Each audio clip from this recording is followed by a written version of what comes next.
never turned it up.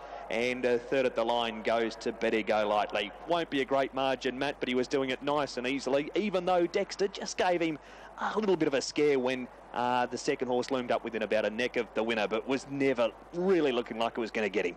Yeah, he's got there comfortably by about 3/4 of a length mark, and as you mentioned, this combination definitely lethal at this time of year they're going to be, and haven't they just jumped out of the ground? And this horse is no exception. Ken Barron's done a great job with the horse, steered perfectly by Blair Orange, got itself into the race at the right time and was just simply too good for them. That's win number 2 at start number 2 tonight for the McArdle 3-year-old out of Star of the Bull, raced by S.R. Thompson and G.E.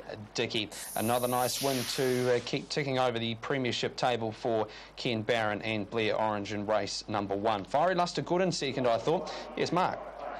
The winner is 5, McArdle Star. Second, 8, Fiery Luster. And third, 6, Betty Go Lightly. Fourth has gone to 4, Butte Anvil. From 7, Caesar's Quest, and 10, Gyrate. 5, 8, 6, 4, 7, 10. The margins 3/4 of a length, 3 lengths, 2 lengths, 3.5 lengths. The winner's time was 2:24.2, a mile rate of 1:59. The last 859.2, last 428 seconds. $3.10, Betty Go Lightly at $2. Quinella paid $7.30, Trifecta $33.90. First forward number 4, Butte Anvil paid $368.40. It's a pretty short-priced commodity in race number 2 there. Wesley Silcox, number 2, at the moment $1.35 on the fixed odds. Race number 2, first leg of the early quaddie, 6.17. There's the market for the next at Kyneton. That'll follow race number 1 from Franklin, and the favourite here is Bernacatti. This one is prepared by Mark Kavanagh. It's by Bernardini. It's fitted for a couple of runs back from a break at Lakeside and more recently at Echuca, where he was narrowly beaten as a $4 chance. He's placed his only runner here, and in the hands of Damien Lane, he'll go to the post as a pretty short-priced favourite. Bolshoi Bandit, best of the rest, George Osborne, the trainer locally, and Jamie Mott is the rider. So they are the 2 best back runners in this next coming in from Kyneton. As I said, that'll follow the first from Franklin, and Craig the Whale Thompson is taking us through that coverage. Craig, a very good evening to you.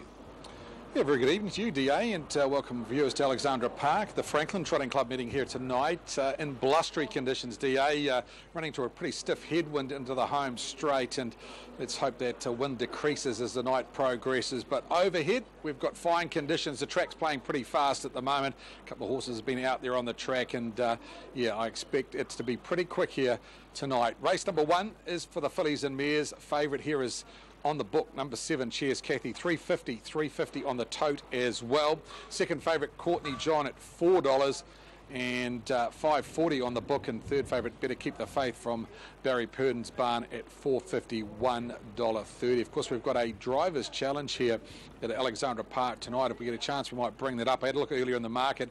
Tony Hurley, he was favourite in the driver's challenge. He was around about a $3 quote early on. He's got very good drives later on. Of course, he drives Grumpy Possum in the maiden race. He's got a lovely maiden going around tonight called Mighty Regal, which I thought, for me, was a standout bet tonight. And also Duchess Deirdre going around in the trot. So Tony, favourite for the driver's challenge. If you're looking to play into that, that option will be open until race number 3. Horse on screen at the moment is Better Keep the Faith. It is the favourite. Nice mare this, who's been racing very well. Good second last start. That was at Cambridge behind Vibhuti. They rated 243. Had to work pretty hard early on and stuck on very nicely. So I thought she's a chance. I put actually number 6, Even Flow, on top. This one up from the south with Ben Waldron's team. First up at the park last start was very, very good. Got home strongly behind Walk of Fame in a pretty quickly run race. Concern I've got tonight is she's drawn midfield. I'm not sure whether she'll go forward or back. She does have gate speed, but there is a couple of quick ones inside her. The likes of Better Keep the Faith. So Even Flow on top for me to beat Better Keep the Faith. I do like Todd Mitchell's runner here in number 4, Courtney John. She was a subject of a large bet first up at the park. It was a winning bet and didn't get much luck second up. So for me, 6, 3 and 4. The best roughie in the race at around about 11 to 1 is horse 8, Never Sighted, trained by Tony Herlihy. 6, 3, 4 and 8. Aaron's numbers in the first. 3, 7, 9 and 6. Just under a minute to the first. Aaron, if you're there, very good evening to you. Nice field, the first a favourite, number 3, Better Keep the Faith. Yeah, evening to you, Craig, and looking forward to the 10-race program tonight as well. Plenty of quality horses with us here tonight for this Franklin Park in association with Thames Harness Racing Club October meeting. First of 2 tropical nights here too at Alexandra Park. Many guests around the place too enjoying the tropical nights promotion. Double and treble in the first. Better Keep the Faith, yes, was very good behind Vibuti at Cambridge last time. Drawn to be prominent again, here's Zach Butcher over the 7. Cheers Kathy. She runs for a money bags tonight. A nice winner 2 starts back. The 9, Nikita Maguire, plenty to like about the way she resumed at Cambridge with a big bold win and never really off the bit. And 6, Even Flow, yes, did work home nicely. First look at the park a couple of weeks ago. 3, 7, 9 and 6 for me. Thanks, Aaron. Option 531's the Driver's Challenge. Tony Herlihy, $2.20. Todd McFarlane, $4.40. David Butcher, $4. They're your top 3 in the Driver's Challenge. Zach Butcher, $4.50. Todd Mitchell, $9. And any other individual driver at $8. Going to catch up with Dave Carr straight after race number 1 tonight. We'll have an interview prior to race number 2 with his other 4 runners, including the likes of Better Race. He's got Barbaluba going around earlier on in the program, of course, later in the last. 1, Glamour Girls, better drawn tonight out of 2. Better Keep the Faith from 3. Courtney John moves forward with the triple bouquet. Thanks, Craig. The runners in behind the yellow bar arm. Fillies and Mears for Powell Transport to kick off the 10-race program. Tropical Nights. Fillies and Mears. Green light is on and they're off, and Courtney John comes out strongly with Better Keep the Faith and Glamour Girls. Back on the inside, Charming Desire. Martine Maguire's got a nice run through from the second line. As coming forward is Never Sighted as they work the stables corner. They're followed by Nikita Maguire, gets back to 4th last, then Triple Bouquet. Even Flow's been eased, as too has Cheers Kathy. They're the last couple as they pace out to the 1800. Courtney John leads, but Never Sighted getting closer on the outside, wants the lead and will take over now for the Iceman Tony Herlihy as they pace into the back section of the track. Better Keep the Faith is now 3rd in park. Glamour Girls back on the inside. Martine Maguire, the 1-1 now. Better Keep the Faith. Did she jump a shadow down the back there? She did something out parked, and that's now had Martine Maguire out 3 wide. Charming Desire the inside. Nikita Maguire's got between runners here. 2 lengths Triple Bouquet. A length and a half to Even Flow, and Cheers Kathy as they sweep across the showgrounds turn, their first occasion. The lead time in 42.9. Never Sighted leads Glamour Girls. Courtney John enjoying the perfect run in the trail, and 1-1 is Better Keep the Faith, then Charming Desire. Nikita Maguire. Martine Maguire's got down over on the inside. To its inside now was Triple Bouquet, so Martine Maguire did get down from 3 wide to get onto the back of Nikita Maguire, and the last couple are Even Flow and Cheers Kathy. 30 and 5 the opening quarter. Powell Transport, Fillies and Mears as they work their final circuit. Never Sighted leads. Glamour Girls second and parked, and Courtney John enjoying that luxurious run, and there's Kathy 32 and 7 the second quarter. Never Sighted through the back the final time. Leads by 3/4. Glamour Girls right there second. Courtney John is 3rd and trailing. Then Better Keep the Faith. Back on the inside, Charming Desire. Nikita Maguire starts a claim out 3 wide. Then Martine Maguire between runners. Triple Bouquet. Even Flows on the back of Nikita Maguire, and 3 lengths away. Cheers Kathy. 400 to go. Never Sighted in the Iceman. They pace the 3rd quarter in 28.6, leading a length. Glamour Girls, Courtney John up on the outside. Better Keep the Faith, Nikita Maguire. She went rank on the corner and loses her chance. Then Martine Maguire, Even Flow to the outside, homeward bound. Never Sighted a length. Courtney John with the passing lane. Then Glamour Girls down the outside, Even Flow. Never Sighted leads. Courtney John comes strongly, 75 out. Then Glamour Girls and Even Flow. Never Sighted, Courtney John gets close. They hit it. Never Sighted just beats out Courtney John. They were followed Glamour Girls 3rd, then Even Flow. They've lined up for 5th here. Triple Boo 2K. Charming Desire, better keep the faith. Not too sure what happened going down the back straight first time. It hindered her chance and also the chance of Martine Maguire. Cheers Kathy with those. Nikita Maguire, she became unbalanced on the final corner, will be the last one through. 244.4, home and 29.6 of even flow in the Powell Transport Fillies and Mares.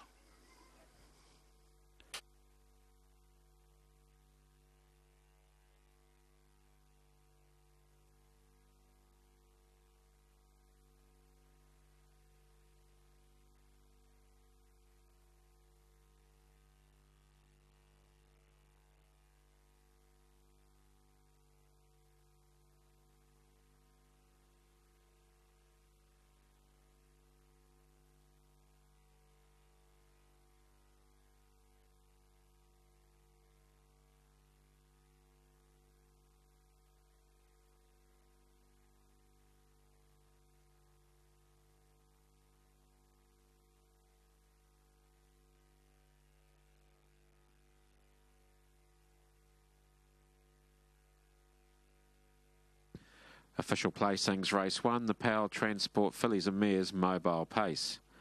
842-651. 842-651. Horse 8, Never Sighted, paced the 2200 metres in 244.46. Mile rate of 2 minutes, 0.2. Last 858.2, the 429.6. The margins ahead, 3.5 lengths a neck. 842-651, race 1, the Powell Transport Fillies and Mares mobile pace. First call of the night from Judge Graham McLennan goes the way of 8, Never Sighted. Raced by Butterworth Racing Syndicate. Trained at Papakura by Tony Hurley, the Woodland stud. And Mitavite sponsored Rainsman comes back into the victory circle. Too good in the Powell Transport Fillies and Mares.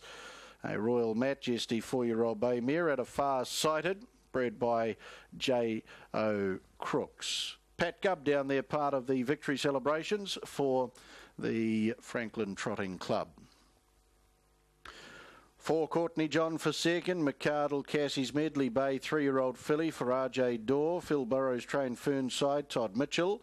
2, Glamour Girls, Big Tom 6-year-old bay mare at a Shazza Lee, raced by GJ and Mrs. S.L. Rack. Derek Ball trained Pukekohe and David Butcher.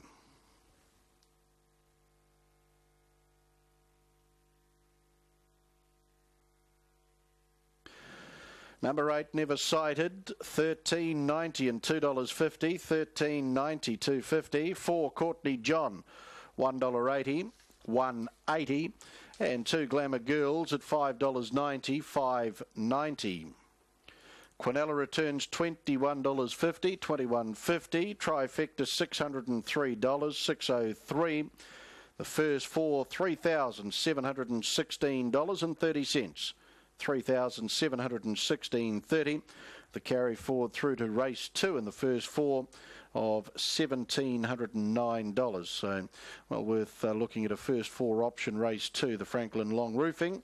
Mobile pace, first leg of our early quaddie. No scratchings in race 2. Time to go at 6:27.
from Seven Knights and Bolshoi Bandit. Bob's a Dazzler, Tinderbell back second last, and Astra Delight's been last all the way so far as they run by the 700. Alpha Lure led down the side, a neck in front from 8 Grand Boys. Nearly 2 lengths Superior Command, Burner Caddy fourth on the fence, Seraphi deeper, and then Bolshoi Bandit, Seven Knights as they bunch up. Astra Light now starting to improve from Tinderbell, and Bob's a Dazzler shuffled back to last as they run to the turn, and Superior Command's rushed up and joined Alpha Lure in the lead. Burner Caddy a length and a half away, Bolshoi Bandit, Seraphi, and then Tinderbell followed by Seven Knights. They swing into the straight. Superior Command with Alpha Lure. Burner Caddy comes off their backs. Astra Delight starting to run on with Bolshoi Bandit at the 200. Burner Caddy goes up to Alpha Lure, Superior Command, and then back to the inside is Tinderbell, but Burner Caddy hit the front late. Astra Delight runs on with Bolshoi Bandit, but Burner Caddy went on to win. Burner Caddy nearly a length the margin from either Alpha Lure or Bolshoi Bandit for second and third,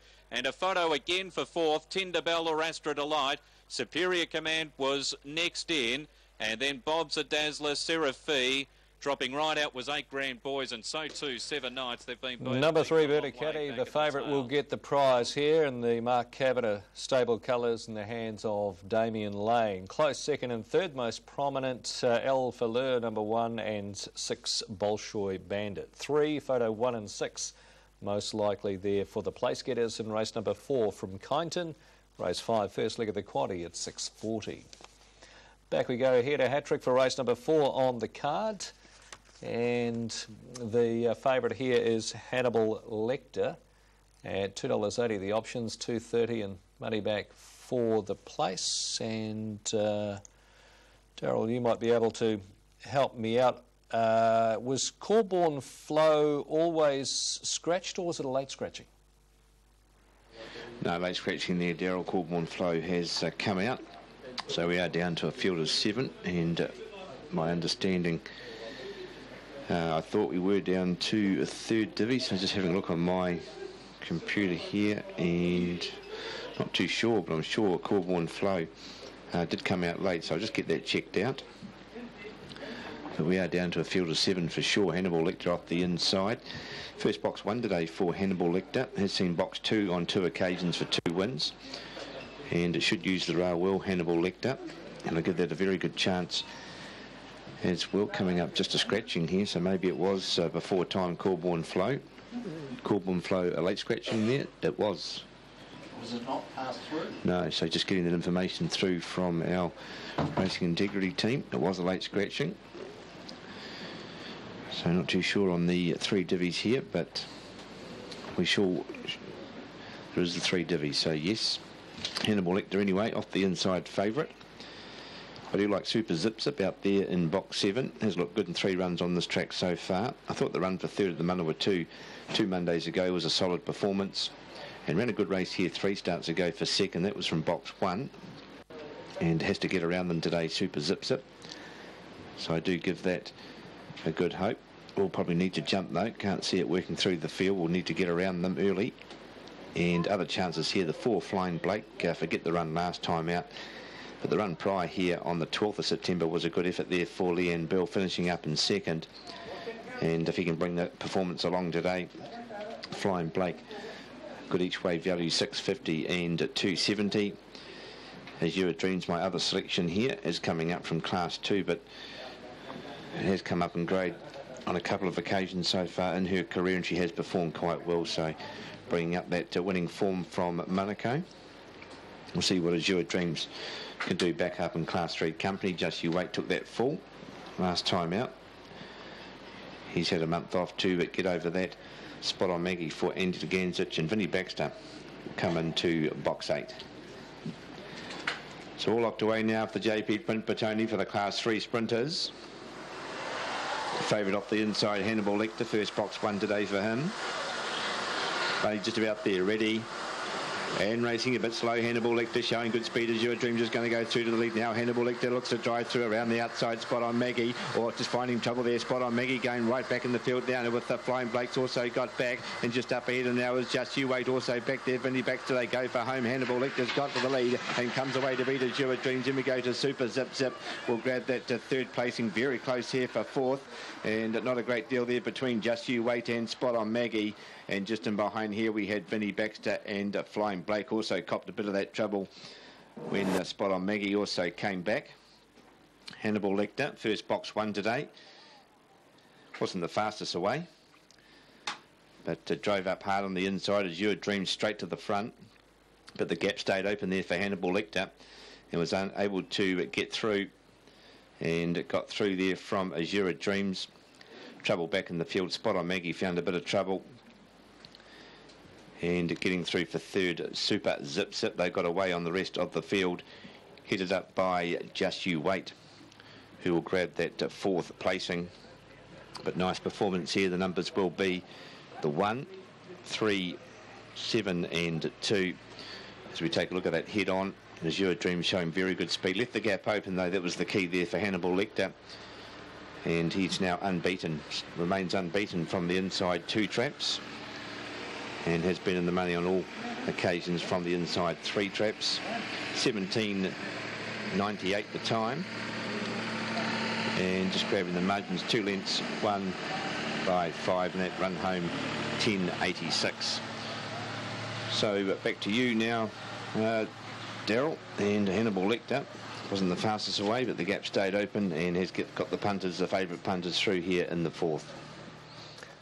Thanks, Daryl. 1372. Late scratching was the 5, but there will be 3 place divvies. They'll pop up on screen in a moment. Matt, we're back with you. Race number 2. It's the first leg of the early quaddie. There's about 10 grand in the kick so far. We've got very short-priced favourites bookending the quaddie. We've got Wesley Silcox here at $1.40 and Cracker Packer at $1.45. Is it as easy as anchoring them in your view, or do you think we need some cover?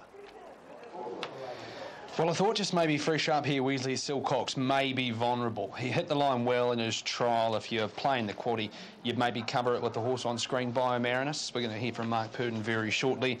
Obviously, the second leg of the quaddie a little bit more open. You got Champagne Dreams in there with BB's Inspiration, the favourite. You ain't seen nothing yet, Bird of Paradise. Third leg, you're looking around Togahoka and Parramatta, probably the 2. If you wanted one more, maybe the 2, Sunbeach and Clove Valley. Probably close, just quietly confident around that horse. And then obviously Cracker Packer, you'd clearly be anchoring that horse in the final leg. Drivers' Challenge update there, 160 John Dunn. Blair Orange after winning the first firm at 460, Ricky May out to 550. The man on screen, Mark Purdon, well, he was just on screen. We caught up with him a little bit earlier to hear about what he had to say about Biomarinus and the rest of his runners tonight. Mark, Biomarinus, he meets a strong lineup fresh. How forward is he coming into this after a couple of trials? Yes, trialled well and should go good fresh up, but probably need the run of it. On to race number 4, you've got Togahoka. Matt Anderson drives this one. He's driving well too, isn't he, Matt? Yeah, very well, and he's a nice horse in this field, and there's a couple with nice form, but nevertheless, I think he'll go a good race. Stand start, no concern for you? We've given him practice at home. This will be his first race day start, but he's been sensible at home. Last season's Trotting Mare of the Year Super Bowl cheerleader goes around. One advantage you've got on Master Labros is the 10 metres. Can you see that being a stepping stone to winning the race? Not fresh up for her. She carries a lot of weight, and I think she'll benefit greatly for tonight's run. OK, on to Arden Rooney. Another small field here. Looks like it's going to be a tactical battle, this one. Yes, it does, yeah. And there again, it's just fresh up for him. He's trialled nicely at Addington here, and he'd go a good race. On to the last and change Stride. He was impressive winning here over 1950 from the outside of the gate. Similar scenario tonight. How happy are you with him? Yes, very happy. His work's been good at home, and I think barring bad luck, he'll take a lot of beating tonight. Would that indicate he's your best of the night? Yes, it would. Thanks very much, Mark, and good luck. Thanks, Matt. So Mark Purdon there talking about his runners. He didn't ooze confidence about this one by Marinus. He certainly did about Change Stride in the last, and you heard what he had to say about Super Bowl cheerleader there. The 2 for me, though, Wesley Silcox in this on the back of that trial. He opened $1.35 this morning, $1.45 now, so on the drift just a touch. 1 Hannibal Lecter won the Wanganui Greyhounds, $2.50, $1.50. 3 Azure Dreams, $1.50, and 7 Super Zip Zip, $1.60. 1-3 Cornella, $8.70. 1-3-7, $47.50. 1-3-7-2 first 4, $205.30. 17.98 there in the 4th. Yeah, Wesley Silcox on top for me here to beat the 6 Biomarinus. They're clearly the 2, and the 2 that the punters want also. Of the others, number 3 Phoenix Warrior, good winning last start. Looking for win number 4, Tony Barron treks this one up. And one later on who's likely to now start favourite in the trot. If you haven't heard, Waterloo Sunset, a late scratching out of that race. And number 5, All Cash, in for 4th. If you needed one more, that horse on screen, Ideal Arden, he'll just keep going all day here. Jeremy Anderson and Bruce Hutton. 2, 6, 3 and 5 in race number 2. Mark McNamara, the Woodland Stud Mobile pace of a 2,600 beginning the quaddie. How did you see it panning out? Yeah, 2, 6, 3 and 5 for me here. Matt maybe need all 4 on one ticket. I think he'll win Wesley Silcox, but he's going to have to earn it. This is a good field. And the 7 of them are about to come forward. Woodland Stud Mobile pace. Wesley Silcox, of course, carries the colours of the ill-fated master musician who sadly passed away in the last 24 or 48 hours at the ripe old age of 27. What a horse he was enjoying retirement right up until the end, and I'm sure plenty of his fans will recall master musician's victories and just skillful racing in that time. 100. And he departed yesterday. Got a galloper here. Well, the day before, Phoenix Warrior's gone for a gallop. It's pacing again now. It's going to pick up the gate. Might miss it by about a length. They're racing. Up at the 2-6, Abby Cullen away fast off the inside. All Cash has been driven for gate speed 2, and All Cash is going to get over and lead. Wesley Silcox is running 3rd and staying away from the pegs in the early part. John Dunn just keeping an eye of what's happening ahead of him. Arden's Attack 4th the inside. A length and a half by O'Marinus from Phoenix Warrior, and Ideal Arden taken back to last. Leader is All Cash. The margin's a length and a half. Running in second spot is Abby Cullen. Wesley Silcox going up to take closer order now and has designs on the lead, the favourite too. Arden's Attack 4th and a length and a half by O'Marinus. Phoenix Warrior second last, and Ideal Arden will now single file them into the back straight because Wesley Silcox has gone to the lead. 1950 metres left to go, and it's the second favourite of the night. Wesley Silcox out by a length and a half on All Cash, who was happy to hand up and trail second. Abby Cullen runs 3rd, Arden's Attack 4th. 5th is by O'Marinus from Phoenix Warrior, and Ideal Arden's come away from the pegs now and is going to move up without cover. They have around 1,700 to go. By Marinus has come out in front of Ideal Arden in the back half of the field too. Wesley Silcox is the leader. Second is All Cash, and a length and a half away. 3rd is Abby Cullen. 4 back the inside, Arden's Attack, and a head away by Marinus leading up the outside line. Trailing at 4 is Ideal Arden, and Phoenix Warrior racing on the pegs back to last. Lead time 1:15.3, and Wesley Silcox and John Dunn by a length and a half. All Cash is trailing second, Abby Cullen 3rd by Mariners Park 4th. Arden's Attack 4 back the inside from Ideal Arden, who's racing on the outer, and a length and a half away last is Phoenix Warrior. Woodland Stud Mobile pace field have a round to go, and it's Wesley Silcox. 2's on in the old 1:50.130 from the back. Phoenix Warrior is going to circle the field 3 wide. Opening quarter, 31 seconds. They leave the stables turn behind them. Wesley Silcox shows the way. Second is All Cash, and 3 wide Phoenix Warrior looking to get by Marinus. Just taking some time to get past, but does so now. Abby Cullen 3 back the inside 5th. A length away is Ideal Arden, and Arden's Attack last on the pegs. Half a mile to go.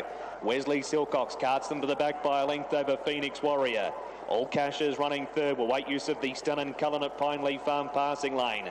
Half a length by Marinus from Abby Cullen. Ideal Arden easing 3 wide, and Arden's Attack is last. Second quarter 30.5, 61.5 for the half.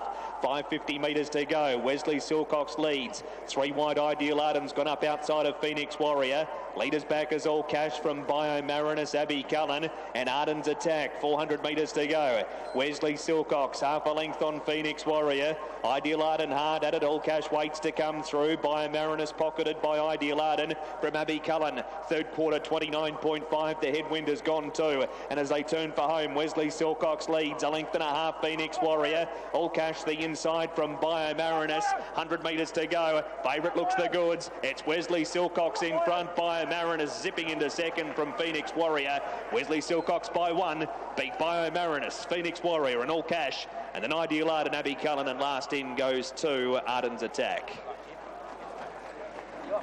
To Wesley Silcox, John Dunn 150.130. 6 Bio Marinus 160. And 3 Phoenix Warrior $2. 2, 6 and 3 makes it 4 from 5 now. Wesley Silcox Marinus has finished off nicely. 27.3 that last quarter, 158.3 for the last mile. He worked forward to the top of the 2,000 metre mark, and unlike the first race where they ran down the back into a howling headwind, it's all but dissipated. So that third quarter has no wind allowance. Marinus, nice resumption. Phoenix Warrior not far away in a third spot. They look the 4 on paper, Matt, and they've run the top 4. Just a question of if you had them in the right order. Yeah, definitely, Mark, and he didn't really get it all that easy, though, did he? He had to do a bit of work mid-race, but John Dunn really stealing it that first and second quarter with the half in 61.5, and a nice quarter fresh up, coming home in 27.3. There he is, having a look over the shoulder. Had them covered off the top turn. Marinus very good in second. Mark Purdon just happy to sit outside of them. With about a lap left to go, and he didn't really make any forward motion, so he didn't use any more gas. Here's Mark. Wesley Silcox, second 6 Marinus, and third 3 Phoenix Warrior. Fourth has gone to 5 All Cash from 7 Ideal Arden and 1 Abbey Cullen. 2, 6, 3, 5, 7, 1. The margin's 1 length, half a length, half a length, 3 lengths. Winner's time was 3:13.6. A mile rate of 159.8. The last 856.4. Last 427.1. So the hot favourite takes out the first leg of the early quaddie there at Addington. The quaddie pool getting up to around 13,500. Quaddie pool here for the early quaddie at Franklin is about 8,000, and we've got a short price commodity here too, Craig, fresh up. Stella Camwood. $2.20 the options, $2.80 and $1.10 on the tote. Very, very hard to beat, DA, the way it worked here on Saturday morning. Trot up very nicely, went down a nose in a pretty quick time. So I think runners 1, 7 and 9 is where I'd be looking in the first leg of the quaddie. The horse on screen at the moment is trained by Dave Carr. He's got a strong hand in tonight with 4 other runners. We caught up with him earlier in the night, and this is what he had to say. In the second tonight, you've got Babaluba coming in fresh. How's her work going into tonight? Yeah, good. It's she doesn't take a lot, but she's still had a couple of trials. Her first one's a little bit erratic, but and she can be like that, and she's done that in her racing. But I've got an overcheck on her this time because she was just getting a wee bit unbalanced. But she doesn't like it, but she has got a big ticker, and a little wee horse, but tries hard. Tonight she's won the second row, and saying that she is the only one on the second row, and she probably is follows out one of the favoured runners in the race. So with a good run through tonight, are you expecting a competitive effort? Yeah, I am. Every time we send her out, she's fronted up, you know. She's lost ground, and she's still sort of got home real good. So, yeah, I'm expecting a real good run from her, yeah. That's Dave Carr's thoughts. We're going to catch up with him each and every race that he's got an individual in, and yes, gives Babaluba a decent chance in race number 2 tonight. Ken Tally through from the sports desk is the best back runner in race number 2. $1,000 on horse number 9 at around about 4-1. So Babaluba, the best back runner through from the sports desk. Do like the horse on shot at the moment, Stella Cameron. I thought she would have won a race by now. Very consistent filly. The 2 seconds at the end of last season were good behind Real Intentions, and then the last start second behind Hidden Bad. They rated 46 that night. She's quite a tough mare, and I think she'll be right in it tonight. This one for Diane Wood, well bred by Mac 3 out of Canwood Lass. 7 Stella Canwood on top for me. Slightly over runner number 1, Jazz It Up.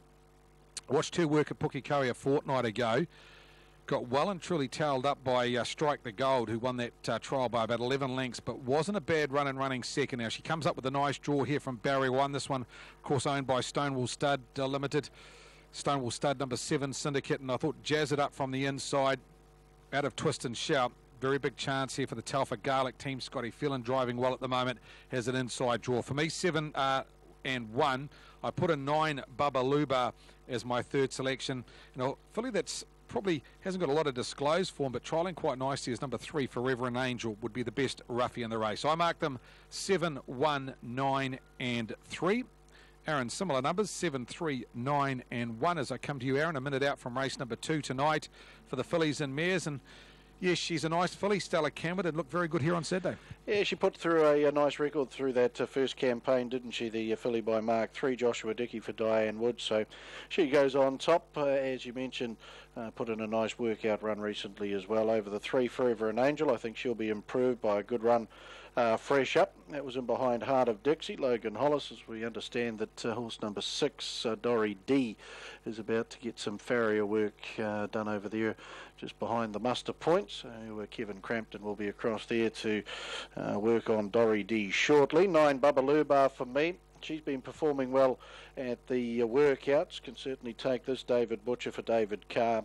And 1 Jazz It Up. Both runs through her first preparation were encouraging, and from the inside draw tonight certainly has to be a player from there, Scott Phelan. Good carry forward in the first 4. That pull up and over 3,500. The quaddie pull building nicely too for the early quaddie, and we'll just have a wee bit of a delay here, Craig, as KG goes to work now on Dory D. Thanks, Aaron. You're just over 10,500 in that quaddie pool at the moment, and climbing with this horse being reshot at the start. I refer to number 6, Dory D. You've probably got another 90 seconds or 60 seconds to get involved into that quaddie. How would I play it? Well, I'd be running 1, 7 and 9 in the first leg. Very keen on Mighty Regal in the second leg. Race 3, number 6. If you wanted to take a couple of outside that, I'd look at 5 Concord Flying Loose and 1 Sirius Star. Third leg of the quaddie tonight, very keen on Grumpy Possum and Better Ace. Runners 8 and 2. Just letting you know quickly about that event, race number 4 tonight. Dave Carr alluded to me in my interview earlier in the night that Better Ace is in season at the moment, and he said that he was going to inform the Stipendiary stewards and just see how she warms up. Better Ace in season, race 4, runner number 2. Last leg of the quaddie, well, that's a little bit tricky. You might have to go a bit wide there. Duchess Deirdre worked well here on Saturday along with Franco Nadal. You'll need runners 8 and 11 in the last leg of the quaddie, and Ewell Pegasus was a very good winner at Cambridge last Thursday night. Todd Mitchell will take the drive, so in the last I thought runners 8, 11 and 7. That is a quick preview of tonight's quaddie, race number 2, with that pool getting up over $11,000 now, and you still have time to get involved. Of course, our feature tonight will be race number 7. It is for the class 3 to 5 paces, and it features Rockin' Ruby, the winner of the Te Awamutu Cup last week. Very, very impressive, beating the winner of the Spring Cup and Beyond the Silence. Good training performance by Brett Mangus. Of course, he trained 4 on the night, and he will take the drive behind the Mac 3 mare tonight in race number 7. Rockin' Ruby up for a bonus she can win tonight with the money bags. And behind the mobile for race number 2 tonight, the Franklin Long Roofing Mobile Pace. Thanks, Craig, with the runners in behind the yellow bar arm.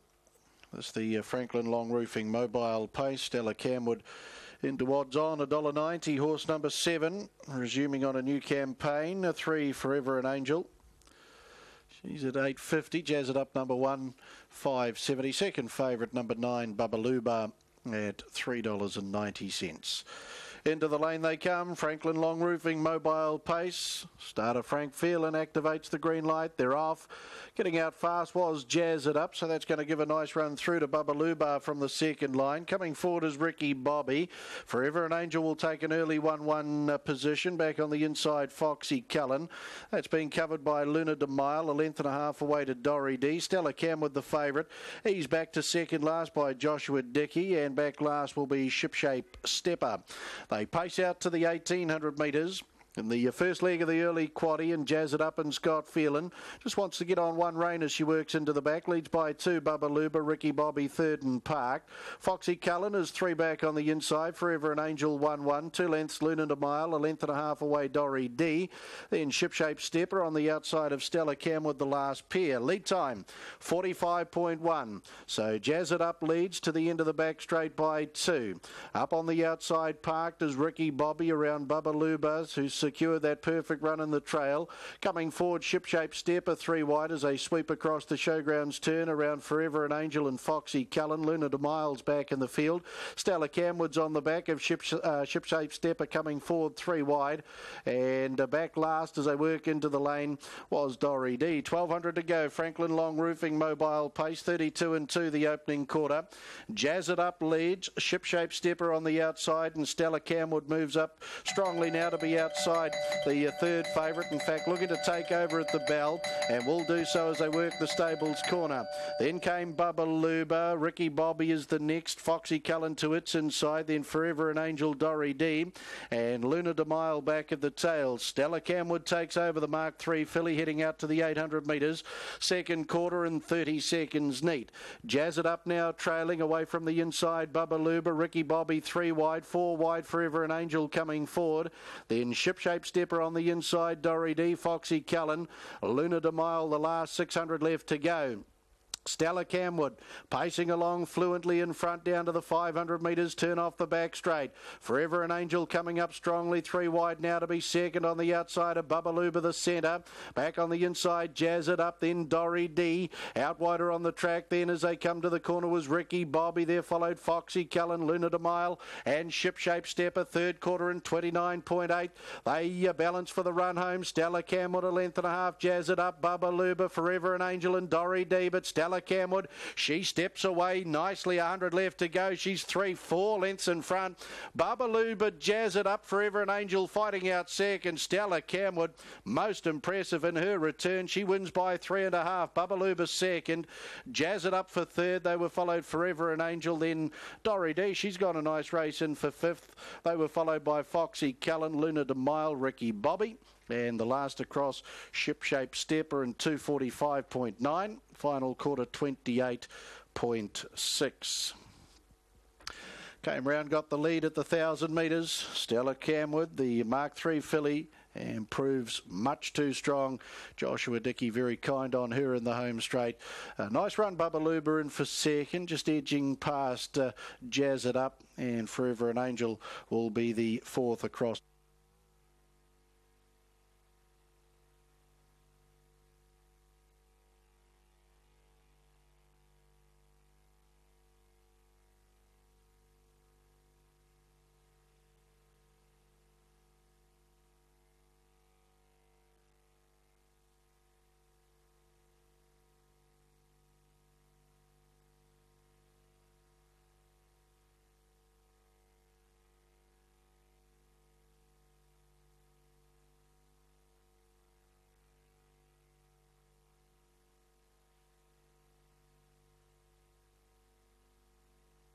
Official placings, race 2, the Franklin Long Roofing Mobile Pace. 791362. 791362. Horse 7, Jazz It Up, paced the 2200 metres in 2:45.93. Mile rate of 21.3. Last 858.4, the 428.6. The margins 4 3/4 lengths, a half neck, a half length. 791362, race 2, the Franklin Long Roofing Mobile Pace. Makes a wonderful return to the racetrack, does Stella Camwood, to come back at the head of the field. A Mark III Camwood Lash 3-year-old bay filly, raced by trainer Diane Wood, along with DC Seaton, bred by Diane Wood, and continues the tradition of this wonderful Camwood breed too, with Stella Camwood picking up her first victory. And should be the first of many on tonight's performance, the filly by Mark III. Joshua Dickey doing the driving. Maury Mosen down there, part of the victory celebrations for the Franklin Trotting Club. And a nice win, Stella Camwood. 9 Bubba Luba for second. The Santana Blue Chip Toast to Cullen 3-year-old bay filly for Biddlecombe Equine Limited. M.A. Ringrose, Mrs. L. Ringrose and Mrs. K.M. Carr. David Carr trained at Cambridge, David Butcher. And in for third, number 1, Jazz It Up, Art Major Bay 3-year-old filly at a twist and shout for Stonewall Stud Limited. And the Stonewall Stud, number 7, Syndicate, Steve Telfer, Chris Garlick, prepared at Papakura. And Scott Phelan.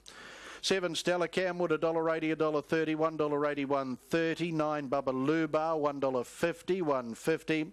1 Jazz It Up, $1.30, $1.30. Quinella, $3.10, $3.10. Trifecta, $16.10, $16.10.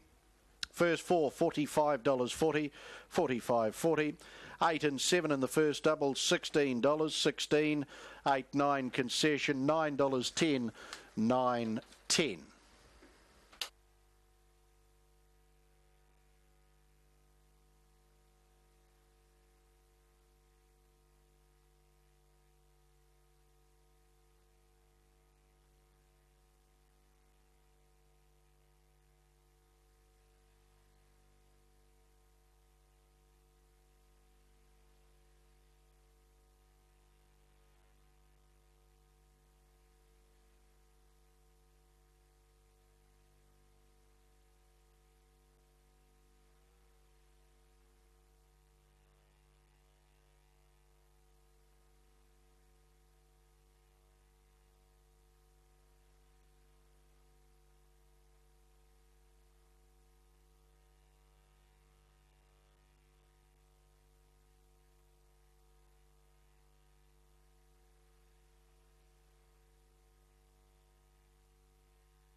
His New Zealand Derby has had a couple of runs back from a break over in Australia. Gets to a suitable 1875 today. Little sprinkling of money for him. He's by Guillotine, and Jake Noonan will do the riding again today.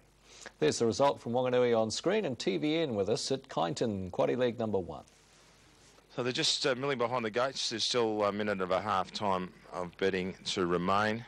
Again, it doesn't look like we're going to get a clear-cut market mover. They've taken the $8 about cent to save if you haven't put your quaddies on yet and you want a late lead. So 6 into 550 bring back, out to 380 now, something to share.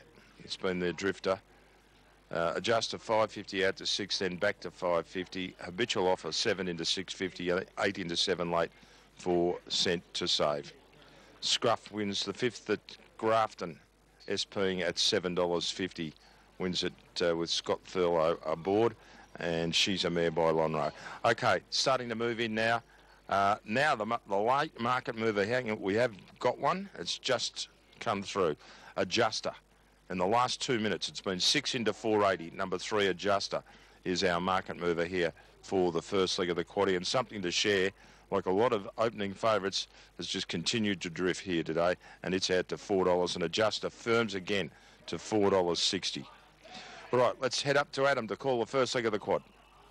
So we've got, at this stage, Cent to Save in, and Something to Share drawn alongside Something to Share, and they're trying to get him in.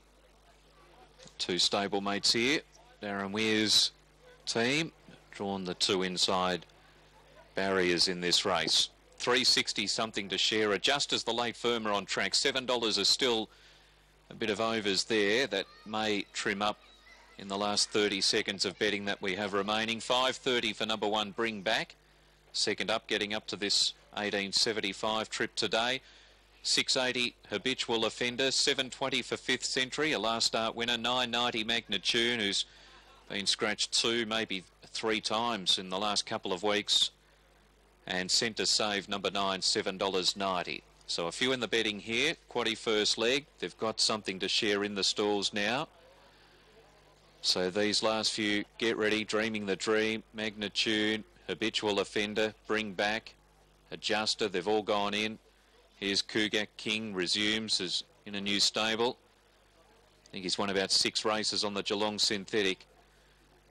And he goes around at long odds here. And 5th Century moved up, completed the line. They're set to go. No, 5th Century just backpedalled from his stall at the last moment. So a couple of attendants link arms behind him. And again, they've got him very close to being locked away in that outside gate. Gate is almost shut. No, he again is able to reverse out. It seems as though he's only one small step away from being fully occupying that stall. But he's not really restless or anything. He just won't put his head up close to that front gate. I think they've again got him pretty close. Yep, an attendant clears the stall. We're set now. They're away, and they jumped pretty evenly down near the inside. Both Cent to Save and Something to Share left okay, but their speed out wider. Adjuster, Dreaming the Dream, Magnitude are all coming across ahead of 5th Century, and they were followed next by pushing through Habitual Offender, and then Cent to Save, Something to Share, Bring Back second last, and last of all is Kugak King. So out of the straight, and Adjuster led out towards the 1400, 3/4 over Dreaming the Dream, and 5th Century starting to press on out wider to be on the speed. Magnitude 4th, Habitual Offender is 5th, and then Cent to Save inside of Something to Share. 2 lengths away to Bring Back, and last is Kugak King. So into the back, and 5th Century's had to work pretty hard to find the lead, but he's there now as they run past the 1,000-metre mark. 5th Century about a length in front of Dreaming the Dream. Adjuster now taking a trail 3rd. Habitual Offender is 4th.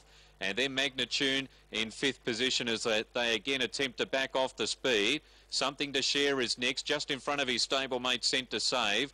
Bring Back second last, and nearly a length away last is Cougar King. So they head off the back, 5th Century the front runner, and he's got a cheap 400-metre section there since he's found the lead. He's been able to reserve a bit, but he's left the fence, and Adjuster's pushed through on his inside now with 600 to go. So Adjuster gained that rails run, goes through to join 5th Century, a length in front of Dreaming the Dream. Then Magnitude, followed Habitual Offender, Something to Share, Sent to Save, Bring Back out wide, and last is Cougar King. They swing for home, and 5th Century got another go on here, and he kicked about 2 in front of Adjuster, who's immediately under pressure. Habitual Offender, Magnitude, and Bring Back starting to sail down the outside. Here's the fresh horse, and he's winding up. 200 to go. 5th Century headed by Bring Back, Adjuster lifting, Habitual Offender and Something to Share. It's Bring Back, Habitual Offender, Something to Share in the middle is lifting, and Something to Share has won it. Something to Share, a short half head over Habitual Offender, and Bring Back just died on his run late in third ahead of Adjuster, and then Magnitude and Sent to Save. 5th Century was next in, and then Cougar King, and last was Dreaming the Dream. How many times did that race change complete? Yes, great finish, wasn't it? In the end, top of the book here, 2, 4, 1 and 3 should be the numbers in the first leg of the quaddie. We'll confirm it all for you shortly. As Matt, we're back with you for race number 3. Yeah, good race this one too. DA over the mile, loose favourite. You ain't seen nothing yet. On the drift from its 280 quote this morning, can tell you $2,000 place bet on number 2, Champagne Dreams. That horse in question, I caught up with Mark Jones earlier to talk about it. Master Lavros later on also.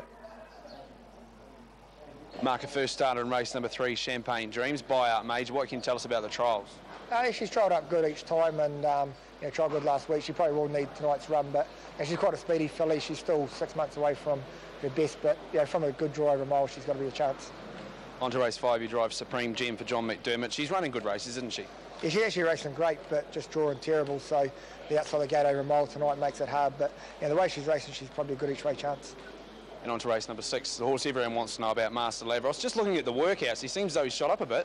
Yeah, he's definitely growing, which is a funny thing. He's big enough before, this season. So he's filled out a bit, and he's come up nice. His coat's still, well away from 100%. But fitness-wise, he's kind of where we want him, and he's pretty well. First workout he did miss away. Is that something punters can put down to him just being a bit fresh?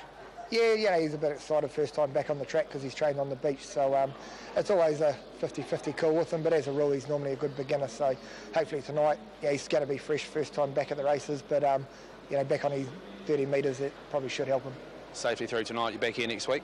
Yeah, we'll be back for the Canterbury Park Trotting Cup next week, and head to Kaikoura after that. So it's pretty much the same plan, and hopefully we improve as we go. All right, Mark, thanks for your time and good luck tonight. Thanks, Matthew. I'll need it. There's Mark Jones talking about Champagne Dreams here, just suggesting she may well be 6 months away from her best. Dexter Dunn leads Streamline Freight Drivers Challenge 3 points, equal with John Dunn and Blair Orange. It's on top for me, number 2, Champagne Dreams, the daughter of Art Major out of Bethany. Ahead of number 8, You Ain't Seen Nothing Yet. Just don't know that it's going to get the best run on the back of Champagne Dreams, whether Mark Jones does use the early speed. Number 10 in for third, Bird of Paradise. Bit of word around for this horse, Samantha Otley for Barry Ward. Ninth in the Jewels and run third to Art Union and Alta Ronaldo here last time out. And number 6, BB's Inspiration. Didn't trial as well as Champagne Dreams. Champagne Dreams come home at 55.8 in that trial behind Robbie Burns and 1 over. And it's also the family of Victory Spirit and United We Stand. And we certainly know how good that family has been in the past. 2, 8, 10 and 6 in race number 3. Mark, what about you? I'll go with Dexter and Cran here, Matt, and number 8, You Ain't Seen Nothing Yet. Forget that start at the Mott on the grass last weekend. The third behind Gracious Star, beaten 3 lengths, would see it go close here, but it is a mile start. 4 to run second, Dubonnet Twist. I believe the horse didn't handle the grass at Mocha Carrara last time. On the third here behind Smart Alex gives the 4 a massive chance at good odds. 2 and 6 for other players in race number 3. Gate starts to roll. Stelra Motors, Fillies and Mares Mile. Valalaster drawn the inside. She ran 5th behind Charisma last start, not beaten far. Champagne Dreams come up. On debut by Art Major. Achu gets ready with Dubonnet Twist, Denali and BB's Inspiration. Back row consists of the 7, A Better Lover, 8, You Ain't Seen Nothing Yet, and 10, Bird of Paradise, with the scratching of number 9, Twitter Bromac. First of the mile races tonight. Set to go. Racing now. Gate speed, Valalaster, Champagne Dreams. Achu's going to dive in behind them if it can. Dubonnet Twist 4 wide around the first turn from A Better Lover. A length and a half to You Ain't Seen Nothing Yet. Then came Annalee, Bird of Paradise. And back to last, BB's Inspiration, but staying 3 wide on the back of Annalee. Valaluster off the pole, held the top for Colin de Philippi and shows out by 2 lengths on Champagne Dreams. Dubonnet Twist is parked ahead away third, and 3 wide is Annalee pressing forward. A Chew fifth between horses, and BB's Inspiration 3 wide and 1 back. 3 back on the pegs is A Better Lover from Bird of Paradise, now 3 wide. And You Ain't Seen Nothing Yet shuffle back to the tail. First quarter 29.3. Valaluster below the 1,000-metre peg. Leads a length and a half on Annalee, who's done some work to go to the breeze second. Leaders back Champagne Dreams, and 3 wide as BB's Inspiration going on with the job. Bird of Paradise follows her forward from Dubonnet Twist. You Ain't Seen Nothing Yet moving 3 wide from A Better Lover and Chewer's last. Along the back, and Valaluster being tackled for the lead by BB's Inspiration, who eventually sped to the top and crossed down. Valaluster now second, and Bird of Paradise ahead away third. 3 wide to fourth comes You Ain't Seen Nothing Yet from Annalee, the middle. Champagne Dreams is on the pegs, and 3 wide and 1 back, a Chew around them. Then Dubonnet Twist and A Better Lover. Second quarter 31.6, 60.9 for the half. BB's Inspiration leads by a neck, Bird of Paradise. 3 wide, You Ain't Seen Nothing Yet. Valaluster's travelling all right in the trail. Waitress of the Stunning Cullen at Pineley Farm passing lane. Then came a Chew. Third quarter in 29.5. BB's Inspiration the leader. Inside run now for Valaluster. And then Bird of Paradise and You Ain't Seen Nothing Yet, but it's BB's Inspiration still in front. Valaluster's half a length away. Still BB's Inspiration. Dive coming up from Valaluster. Nope, BB's Inspiration won it. Beat Valaluster and You Ain't Seen Nothing Yet. Then Bird of Paradise, Champagne Dreams. Further back, Dubonnet Twist, a Chew. And the last 2 in, they were A Better Lover and also Annalee. The winner, BB's Inspiration, number 6, Ricky May, at 7.30 and 1.90. It's held off the 1 Valaluster at $4.20. And 8 You Ain't Seen Nothing Yet. $1.80. Just kept on kicking after a really tough mid-race attack on Valaluster, who was always happy to hand up to it. Just took a while for BB's Inspiration to get across. Valaluster lifting all the way to the line, but will come up ahead short. And a third and You Ain't Seen Nothing Yet. 28.5 the last quarter, 158.9 for the last mile. And just wondering how the condition was holding on BB's Inspiration. Matt, from barrier 6, not easy to do over the mile here, knowing Valaluster was race fit. She just couldn't quite get her, and the filly's been too good for the mare. Yeah, Colin de Philippi tried his best to hold it out down the back. That was the winning of the race, getting to the front. Nothing's really come from the back. You Ain't Seen Nothing Yet has made up a wee bit of ground, but too good here. The filly by Jeremy's Jet have toasted the ball for the Matakana Rose Syndicate. Ricky May and Brendan Hill at Kaiapoi. They're another lethal combination, as we know. Here's Mark. Winner is 6, BB's Inspiration. Second, 1 Valaluster. And third, 8 You Ain't Seen Nothing Yet. Fourth has gone to 10 Bird of Paradise from 2 Champagne Dreams and 4 Dubonnet Twist. 6, 1, 8, 10, 2, 4. The margins ahead. 2 lengths, a neck, 3/4 of a length. The winner's time was 158.9.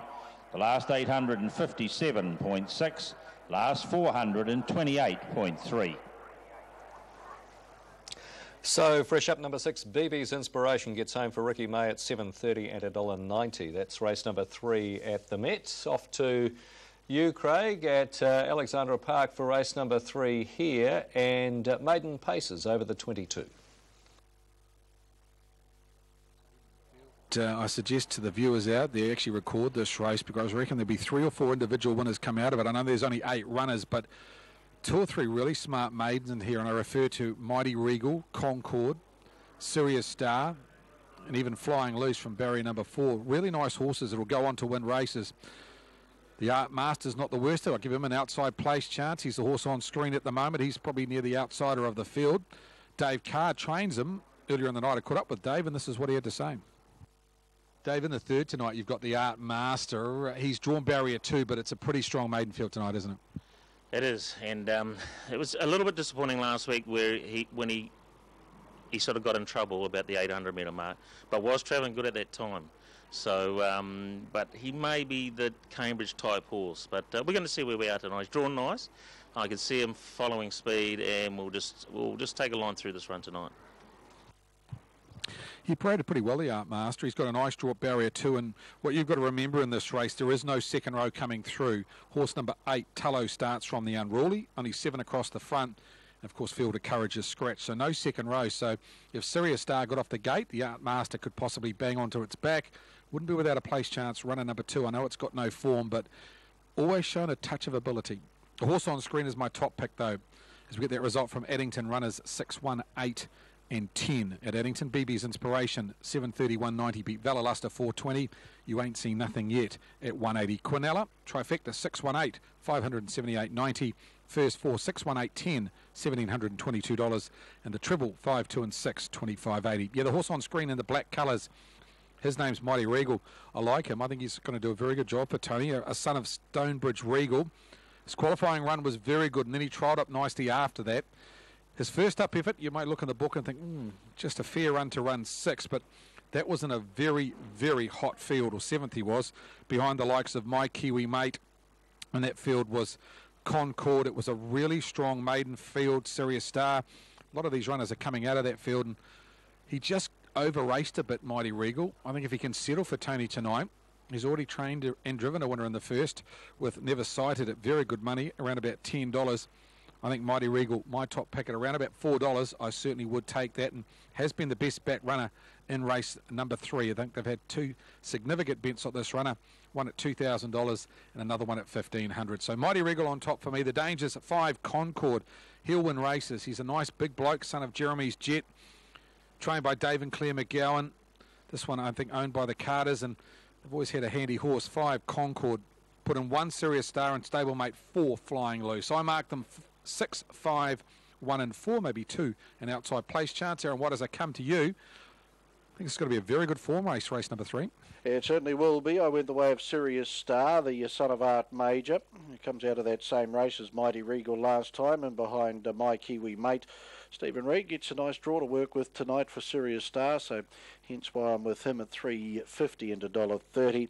Over the 5, Concord, plenty to like about what he's produced in 2 runs, and that last start 4th, again beating home both Sirius Star and Mighty Regal, and did it tough as well. Good 4th it was, and he's at plenty of value too. Concord at the 8 and $2.30. We'll put in the 4, Flying Loose, and 3, How Nui Tiger. 1, Sirius Star for me, though, on top to complete our first treble, the short way home in the treble, Mighty Regal. Yeah, thanks, Aaron. I think 6 tonight, Mighty Regal, I'd just about make a special, even around about that $3.20 mark. I think he's a very, very nice horse and far better than a maiden. Of course, it is the second leg of the quaddie. The first leg taken out by the favourite Stella Camwood, runner number 7, in very good fashion in the hands of Josh Dickey. I think a filly that'll go on and certainly do a good job. First up here at the park tonight, hadn't raced since June, so you'll think a lot of improvement after tonight's run. And she had to work a bit, grab the front at the bell, and she was far, far too good for them, beating Babaluba and... The one at $4 and $1.30, $5.70, $1.90, Smiling Nick, horse number 7. Thanks, Craig. And race 3 on the program to open another double. The runners in behind the Yellow Bar Arm. Auckland Primary Principals Association Mobile Pace completes our first treble. Short way home, Mighty Regal at 66, ahead of Sirius Star at $90, 207 Flying Loose, 192 for Smiling Nick in the treble will pace. They work into the lane. Auckland Primary Principals Association Mobile, green light, and they're off and pacing. Coming out strongly, How Nui Tiger. Up on the outside, Concord. Sirius Star looking to hold up on the inside. They're followed by the Art Master. 2 lengths away, Flying Loose, as Concord will take over as they hit the stables corner. Back in the field is Tullow with the favourite Mighty Regal, and Smiling Nick, the third favourite, will settle down back at the tail. 1,850 metres left to pace, and Concord sails on to the lead. A length and a half over How Nui Tiger. The Art Master left parked. Back on the inside, Sirius Star. Hopping into the 1-1 at stablemate in Flying Loose. Then Tullow the inside. Coming forward, Smiling Nick 3 wide around. The favourite Mighty Regal, who's now back last at the 1,600 metres. And the lead time cut out in 42.7. Concord to the end of the back straight. Leads by 3/4 the Art Master. How Nui Tiger enjoying the run in the trail. Flying Loose 1-1 with Smiling Nick caught 3 wide as they sweep across the showground Times turn, 1400 left to go. Sirius Star back on the inside. They're followed by Mighty Regal and Tullow back last, and 7 lengths off Concord as they're about to pace into the lane. Concord by a length and a half coming forward on the outside. Smiling Nick will finally get down to park. Haunui Tigers enjoyed the nice run in the trail. The Artmaster finds 1-1 cover with Sirius Star locked away. 3 back on the inside, then Flying Loose, Mighty Regal and Tullow. At the Judge Bell and 1 to go. 30 and 3 the opening quarter. Auckland Primary Principals Association, Pace and Concord takes them into their final circuit for Andrew Vent up on the outside. Smiling Nick. Haunui Tiger in the trail in the 1-1. The Artmaster back on the inside. Sirius Star all dressed up, nowhere to go. A length away then to Flying Loose on the outside of an over-racing Tullow. And Mighty Regal, he's got 6 lengths to make up as they work into the back last for the Iceman Tony Hurley. 31 and 7 the second quarter.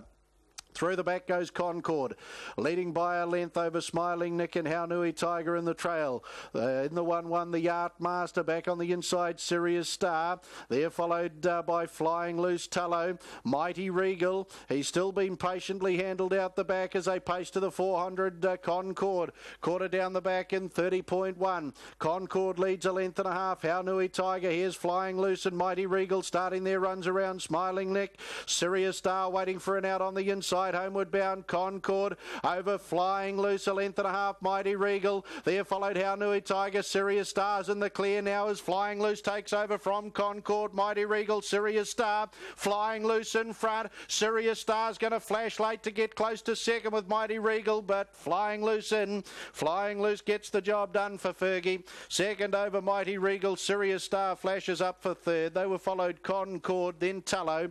Haunui Tiger back in the field with Smiling Nick, and the last to pass will be the Artmaster in 2:43.8 and a final quarter of 28.9. Flying Loose was let loose at the 400 by Fergie. It's a winning double on the program for Sire Mark 3 and gets the job done nicely, gets his first victory at start number 7, Flying Loose. Mighty Regal, he came with the Flying Loose as they took off at the 400. He fights on strongly for second in front of a touch unlucky Sirius Star. Stephen Reid will pick up the third prize in front of 5 Concord.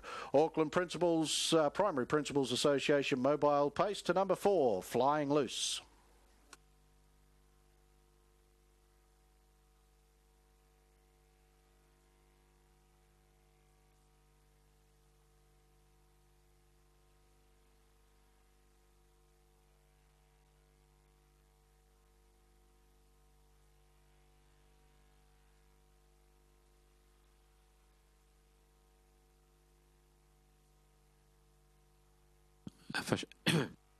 Official placings, race 3, the Auckland Primary Principals Association Mobile Pace. 461-583. 461-583. Horse 4, Flying Loose, pace the 2200 metres in 2:43.91. Mile rate of 1:59.8. Last 859 and the 428.9. The margins 1.5 lengths, a half neck, 1 length.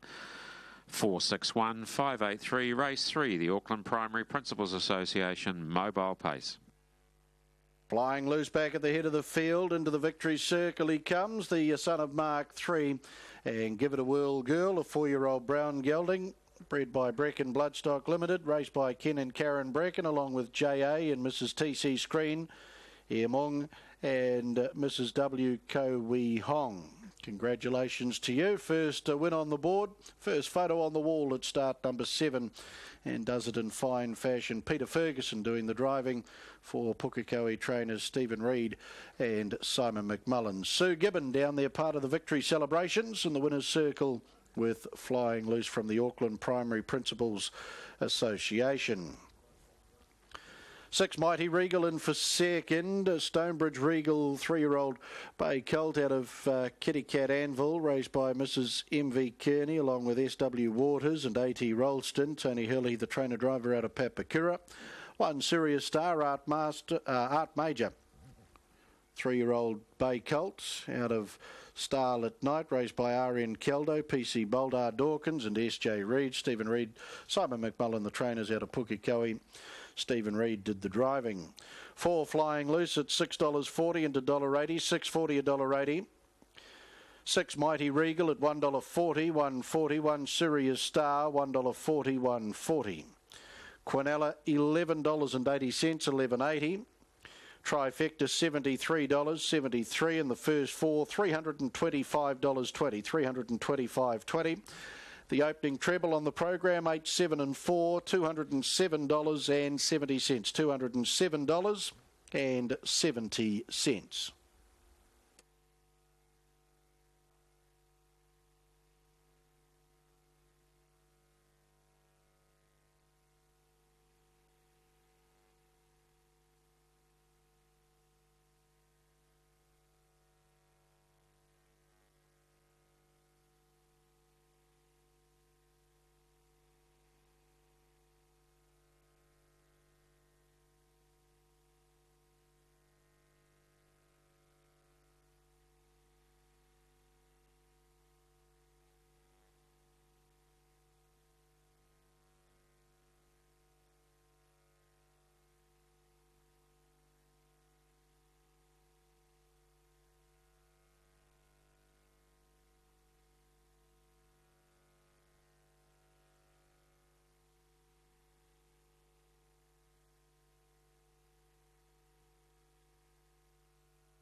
They picked up a nice third in behind the Corborn Aries, and Magic Arrow back down into this company. I think could easily bounce back, and I don't think we'll spend much time back in Class 3. We'll get back to Class 4 for sure. The 2 reserve dogs here, interesting. Johnny Ritzer in a much better race at Monaco last time out from the squeeze draw of 5. So maybe Johnny Ritzer could be coming into a bit of form. And Phone Tap hasn't been sighted since the beginning of August here, Phone Tap. And another one that has been up against some very strong company. And the breakaway from the races could have done Phone Tap a lot of good here. Maybe could bounce back. Phone Tap, and it will line up from box 7. Acapella off the inside now. Acapella gets into box 1 here. Tough draws lately. Got trapped wide at Manawa 2, couldn't get across. Found trouble prior to that from box 5 here at Hat Trick. And box 1 could see Acapella really turn it around in good money too. 23s and 270. A good price on the tote compared to the 14s, the option. So they're locking away now for the Crombie Lockwood. For the Class 3s over 520. Favourite Kill Tune looking to bounce back after stumbling at the start last week in the heat. Ready. And racing jumped out much better today too, Kill Tune, but not as good as Whip, who's going to show the speed to run to lead. Now pushing up at the inside is Corborn Aries. Phone Tap trying to get around the outside there of Kill Tune, pushing up into third now, the favourite. Out wide we go to Magic Arrow, just in behind here too. Acapella's got a bit of work to do along there with Kissing Gwyneth, and out the back Johnny Ritzer across the top they come. Whip who's in front, but here comes the big strides around the outside. The inside Kill Tune and getting around the outside. That one there is Corborn Aries, and just in behind there now we've got Johnny Ritzer. They go for home and driving the inside Kill Tune. Kill Tune will get up here to beat Wepu. Very close here. Then we head back on crossing to Corborn Aries. Phone Tap was getting home well. Just in behind there, Magic Arrow. And towards the tail we had Acapella. Didn't get into the race. Johnny Ritzer. And also back on crossing, Kissing Gwyneth never got into it. Just couldn't pick that dog up. Across the top there was obscured. It was Corborn Aries. Just sitting up outside the leader, Wepu. And you can see Kill Tune getting the run up on the inside. And Kill Tune driving the inside. The 3 Wepu is going to be very close, but the 4 will get up and grab the win. 4-3-2 and the 10, and the time, we'll have a look at the time, 30-32. And nice performance here too. Kill Tune wasn't the fastest away, was away much better than last week, but had to work hard, got to the rail. You could see it was tracking through on Wepu, and also Corborn Aries just sitting outside the lead of the run home here, 11.69. So that's the run home, 11.69, and has got there by a head and 3.5 lengths and a half. And that time again, 30.32, run home, 11.69. And nice performance here for Kiltune, bounces back to winning form. And that's win number 12 off 14 for Glenn Hodgson. He will be happy after that performance here. Bit of consolation here after missing away last week and missing out on the final. Weepu's gone a good race, and Corborn Aries just peaking on its run, but will stick on and get to the top of the dole, get to the side of the dice in for third. Race number 7 will kick off the place 6 tonight, the Wanganui Security for the Class 5s. And in this I do like the 8 Wild as Angels. I labelled it as a bit of value ahead of the 3, 4 and 2 here, Daryl. And the place 6 will get underway at 7.36. Many thanks. Kiltune thought he might have won a little bit easier than that. 30.32, he's broken 30 seconds before, so perhaps not entirely on his game there tonight. $1.40 and $1. He's been successful though. He's beaten Weepu at $2 and Corborn Aries at $2 as well. Quinella 4.30, Trifecta 25. First 4 with the emergency phone tap, $204 neat. The double 5 and 4 paid $23.10, 5 and 3 paid $19.80, and the treble 1, 5 and 4, $54.70. Coming up shortly here on TAB Trackside 1, we're back to the Met for race number 4, junior drivers in action there, and then we're back to Kyneton for race number 6. That's due off tonight at 7:20. Sir Lincoln, today, sire. Sir Lincoln, confirmation, pedigree, performance. At the 150, Sir Lincoln to find them, and look at Pembroke Benny right down the outside. Sir Lincoln in front from Terra to Love. Sir Lincoln won the Trillion Trust Auckland Cup, second over Terra to Love. Sir Lincoln, who is absolutely flying. Sir Lincoln dominant. Sir Lincoln, the Auckland Cup for Lincoln Farms.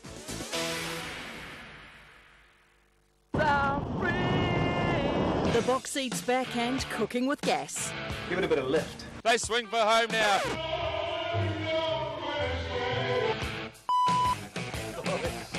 I believe I can fly.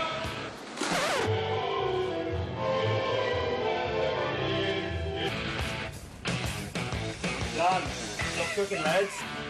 Catch us on the box seat. Wednesday at 8:30 on Trackside 1.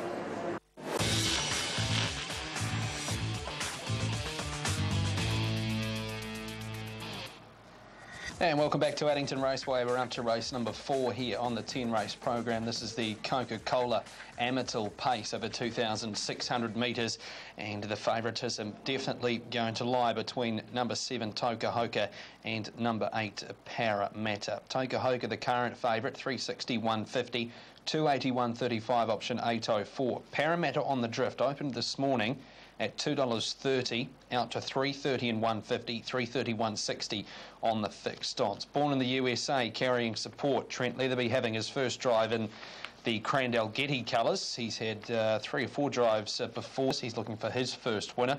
Up the top of the book, Franco Harrison was an improved run at Motukarara first last time out. He's quick from the stand here. He probably preferred 2,000 rather than 2,600, and he's a short and a 2 in from 18s to 12 on the final field. Number 7 Toka Hoka, though, is the favourite. We heard from Mark Purden earlier, suggesting that the horse would be suited to the stand and the distance. His trial showed that. Mark quietly confident with Matt Anderson on board, and comes up with barrier number 7. There on screen is number 2, Sunbeach in Clovelly. It had a workout in behind Parramatta and Wesley Silcox. Wasn't pushed along. Wesley Silcox has since come out and won tonight. Robbie Close does the driving. I caught up with him earlier. Robbie, the season seems to be going pretty good so far. 3 pretty quick wins. Yeah, it's a great start. Great guy to work for. And Benny, yeah, the great season. Hopefully it continues. Your first drive tonight comes aboard a Brendan Hill trained runner, Sunbeach in Clovelly. I thought just a little bit underrated coming into this race. Yeah, he's always been a nice fresh up horse, so that's why we've only left it to 1 trial, and he trialled quite nicely behind a couple of nice ones. So yeah, hopefully he goes nice. There is a couple of smart ones in this. The inside draw, can you see that being a clear advantage on the other ones? Yeah, if he steps cleanly, he'll be definitely an advantage because he can roll along a bit. He doesn't have that coming out quick speed, but those staying sectionals he's good at. I'll ask you about Benny's run in race number 5, Cracker Packer. Look, she usually flies the gate. That makes her very hard to beat here, doesn't it? Yeah, she's a lovely mare, and Christian Cullen mare. She went 154.9 last start, 156 a couple of weeks ago before that, and she's been flying in great form, so yeah, she's a nice horse. On to race number 8 in Speedski, probably the enigma horse of the stable. Did things a little bit wrong at Monte Carrara, but when he gets things right, he's going to be okay though, isn't he? Yeah, he's just learning at the moment. He's just has only had 3 starts for Al Su. He's 4-year-old, and 3 starts, not very much, but once he learns how to do it, he will win races, and well, hopefully it is tonight or maybe the next couple of weeks. I see Benny pretty happy to keep him within the stand start range. Is there a reason behind that? Does he not like the mobile? Well, we thought when the first race at Addington, he went out hot favourite and he just over-raced and everything went wrong, you know, so we tried 6 stands and it seemed to working. And on to the last, your second and last trial of the night, nevertheless. You drove this one at the trials, fresh tonight. How do you think it'll go? Well, Benny drove him at the trials and ran a nice second. Yeah, if he gets everything right and gets a good run home, he's got a good finish on him, but he just needs luck to play in his way. All right, so just going by what you said, Sunbeach and Clow Valley be the best of the night for you? Well, out of my 2 drives, yeah, I definitely think so, yep. All right, Robbie, thanks very much for your time. Good luck tonight and the rest of the season. Thanks, Matt. Thank you very much. So Robbie Close there talking about this runner, and punters, he's certainly a junior driver that you can punt with confidence because he always puts his horses in the race. He's got a great strike rate in these races, and if he gets Sunbeach and Clow Valley away safely here and handy, then he's going to be very hard to beat. I settled on number 7 Tokahoka just on the trial, come home at 57.5. Alta Orlando was in that heat. Mark's Love was in it. It goes around later on tonight. Ahead of 8, Parramatta, a workout winner. Come home in 58.28. Number 5, Born in the USA, and number 2, Sunbeach and Clow Valley. But respect around number 9 here, Johnny Eyre. Ran in behind Mighty Major in that quick time, 156.9 mile rate they ran here at Addington on the 26th of September. Up to you, Mark McNamara, for race number 4, the 3rd leg of the quaddy. It starts at treble 2. Are you around the 2 favoured runners here? Yeah, I am, Matt. I just thought Parramatta might be able to win one tonight. He just keeps bumping into one better than him. He's gone 3 good races. Mind you, he's untested from the stand. Tokahoka's one from behind the tapes. I've got the 5 in Born in the USA and 1 Franco Harrison. He did make some ground on the grass at Monte Carrara on Sunday, which wasn't easy to do. But the money's all coming here for number 7, Tokahoka. $2.80, the option's holding pretty firm. It's into $2.60 on the tote from second pick. It's about $4, so in a 1.5 late on the tote, number 7, Tokahoka. Parramatta drifting out to $3.90, and Born in the USA, the 5 at $5.60. Double figures for the remainder. It is a junior driver's race, though. And Lamb's going to call them around. Franco Harrison. Call Me Denny.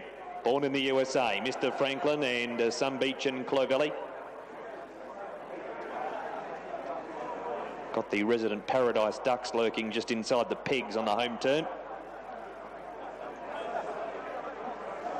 Chantalia Knight. Montenegro. Tokahoka ready. We're getting close to a start. Racing in the juniors. Franco Harrison off the inside first away. It's slow Parramatta, but it's pacing. Tokahoka mid-pack off the tapes. Mr. Franklin's going to take the lead off Franco Harrison. Running 3rd, Call Me Denny, and Benkard left parked early 4th. They've got into formation super fast here. Tokahoka is going to now be left in the open as Benkard went to the pigs inside of the favourite. On the markers, Born in the USA, and a length and a half, Johnny Eyre from Whedon's Express. Next, Sunbeach and Clavelli from Parramatta, Chantalia Knight, and last is Montenegro. Mr. Franklin in control with Tom Baggery by a length and a half on the trailing Franco Harrison. 3 back the insiders, Call Me Denny, and without cover, Tokahoka's a length away 4th. Benkard buried on the pegs now, 4 back the inside, and 3 wide Chantalia Knight. He's getting around the field and moving by Johnny Eyre, who's in the running line. Born in the USA is 5 back on the pegs, and the speed is a crawl. Sunbeach and Clavelli's outside of Born in the USA from Parramatta, and then Whedon's Express and a length and a half to Montenegro. They have 1,800 metres left to go, and the leader is Mr. Franklin by a length and a half. Chantalia Knight. Franco Harrison follows the speed 3rd. 3 back the inside, Call Me Denny from Toka Hoka, 5th, and some 1-1 cover now. Call back on the pegs, Bank Card. And head away, Johnny Air from Born in the USA, Some Beach and Clavelli. And then Parramatta, Whedon's Express and Montenegro as they wheel past the very friendly Paradise Ducks at the 1400 metre mark. The lead time 1:19.8. And the consistent Mr. Franklin leads the way over Franco Harrison. Without cover, Chantalia Knight, Toka Hoka left a trailing spot when Some Beach and Clavelli started a run. Next is Call Me Denny from Johnny Yeh, Bank Card. Parramatta's on the train. Born in the USA was pulling really hard on the pegs, managed to angle away from there and onto the back of Parramatta. Whedon's Express and Montenegro the last two, and they have sped up. First quarter 30.6. 1,050 to go. Mr. Franklin leads over Toka Hoka a length away second. Franco Harrison waits use of the Stun and Cullen at Pineleaf Farm passing lane, but it's still about half a mile away. 3 wide, Some Beach and Clavelli. Chantalia Knight's running 5th between horses from Parramatta, 3 wide and 1 back. Call Me Denny, 3 back the pegs. Born in the USA has been pulling quadruple throughout. And then came Johnny Yeh, Bank Card, Montenegro reined up. And last is Whedon's Express. Mr. Franklin leads. 6:50 to go. Second quarter 30.2, 60.8 for the half. Toka Hoka's a neck away from Franco Harrison. Some Beach and Clavelli easing back to get onto the back of Toka Hoka for a breather. 3 wide, Parramatta 5th. Next on the inside, Call Me Denny. Johnny Yeah's off the track. 4:50 to go. Mr. Franklin leads a neck on Toka Hoka. 4 wide, Parramatta around the 3 wide, Some Beach and Clavelli. Franco Harrison has the drop on the lead bunch, and then came Johnny Yeh and Call Me Denny. Third quarter in 29 seconds. Leader for home, Mr. Franklin. A length and a half, Toka Hoka. Parramatta's out wider. Franco Harrison gets an inside run. Mr. Franklin, Parramatta, Toka Hoka. Franco Harrison to their inside. Mr. Franklin, Johnny Yeh right over the top. Mr. Franklin in front. Johnny Yeh comes, misses. I think maybe Mr. Franklin from Johnny Yeh, who's got close. Franco Harrison will run third from Toka Hoka and Parramatta. And then came Some Beach and Clavelli. Further back in the race goes to Call Me Denny. Whedon's Express, Bank Card, Chantalia Knight, Born in the USA and Montenegro. I think he's done enough, number 3, Mr. Franklin, at 11 and 2.50. Gee, it's close. 3 and 9, very close photo there. Race 4, all the details in a moment. Set to go, Kyneton, race 6. Here's Adam Crittenden. Let's head up to Adam. Coo Badger moved up and completed the line. They're all set. They're ready. And they're off. Zantika got a good start. Actually, she might have her neck in front after they've gone 50 metres. She's now looking for a sit. Chloe Star, Henshaw going forward, Champagne Tails, Ancole not that far away. Deepest out is Coo Badger, who's travelling up to be on the speed. Spherical and King Taros back 4th and 3rd last respectively, ahead of Mr. Satnav and Rock Speed. Coo Badger's going to run to the lead from that wide gate, and now leads the field out of the straight by just over a length on Champagne Tails, with Chloe Star 3rd the outside. Ancole is 4th, and then Henshaw, followed by Spherical, and Zantika has been allowed to drift back, and she's just a touch worse than centre field now. Then Mr. Satnav, King Taros, and 2 away last is Rock Speed. Into the back, Coo Badger led by just on a length. Chloe Star is 2nd. Champagne Tails with the run of the race 3rd. Henshaw is 4th. Ancole travels 5th. And then Zantika, 6th one off the fence in front of Spherical. King Taros, Mr. Satnav, and the last one is Rock Speed. So they've headed inside the 1,000-metre mark, and it's Coo Badger leading 3/4 of a length over Chloe Star. Champagne Tails is 3rd. Not much change in the order here inside halfway. 4th is Henshaw and then Ancole. No move yet from Damien Lane on the favourite Zantika. King Taros is trying to flush her out and get her going. Spherical 3rd from last, and then Rock Speed. Last is Mr. Satnav. They run by the 600, and it's Coo Badger leading by about a neck only. Chloe Star just starting to edge a bit closer. Champagne Tails, then Henshaw, and on the move now is the favourite Zantika. King Taros right on her back. Spherical and Ancole were next from Rock Speed. Last Mr. Satnav. They turn Coo Badger, joined by Chloe Star, but the favourite has pounced right on the scene here, Zantika, and she dashed to the lead. 2:50 to go. Zantika opens up, puts a gap in them from Chloe Star, Henshaw, Rock Speed and Champagne Tails, but Zantika is going to make this look like track work. Zantika coasts home. Lane has set up the last 100 metres, and she's won by 5.5. Chloe Star 2nd, Henshaw 3rd, And fourth in is Verical, followed by Mr. Satnav and Champagne Tales, King Taros and Ankole, Rock Speed, and the early leader was last, Coup Badger. Well, that's how she was supposed to win, and I think most And punters that's how she did win. She absolutely cantered to the line. Mare by Zabeel, 5-year-old, only having start number 3 at the races and clocking up win number 2 with a whole lot more to come. Darren Weir, the trainer at Ballarat, and Damien Lane was the successful rider. 8, 11, 1 and 6 on Adam's call there. Race number 6, the 7th away at 8 o'clock our time. Numbers confirmed at Addington, 3, 9, 1 and 8. Number 3, Mr. Franklin, lasting at $11 to win and $2.50 for the place. The balance of the divvies up on screen in a moment. As Craig, we come back to you. Grumpy Possum drawn wide the front line, the $1.90 favourite. If Better Race and Grumpy Possum's draws were reversed, would you label Grumpy Possum or not? I think there's a little between them, Daryl. What I can tell you about Better Race, she is in season tonight. Zach Butcher will take the drive for Dave Carr. We'll hear from Dave. He's alluded to the Stoke Henry Stewards tonight that the filly is in season at the moment, and that is always a little bit of a concern. But this is what Dave had to say about his filly Better Race. Dave, one of your better chances tonight is Better Race in race 4. Gee, it was a good run last week, but you're just saying to me off air that she may be in season tonight. Yeah, she showed signs of it yesterday when we were scraping her down, just prior to loading and brushing her, and she was really sitting down, tail in the air, and I notified the Stipes because probably not fair on the punters if she goes around and she's not quite right, so they've allowed us to leave the decision to Zach, and if he's not happy with it, to pull her out. Tell me, you'd have to be very pleased with the last start run here at the park. She got left parked and 3 wide, and gee, it was a very good effort to finish as close as she did. Yeah, she locked wheels as well, just entering the straight, and she was probably running in and the other one was running out, so it was one of those things. But she probably lacks high speed, but just tough stays all day. Yeah. Dave Carr's thoughts on Better Race. I can tell you that she will start in race number 4 tonight. Zach's quite happy with her warming up, so for me, I thought it was a race in 2. Grumpy Possum on top for me to beat Better Race.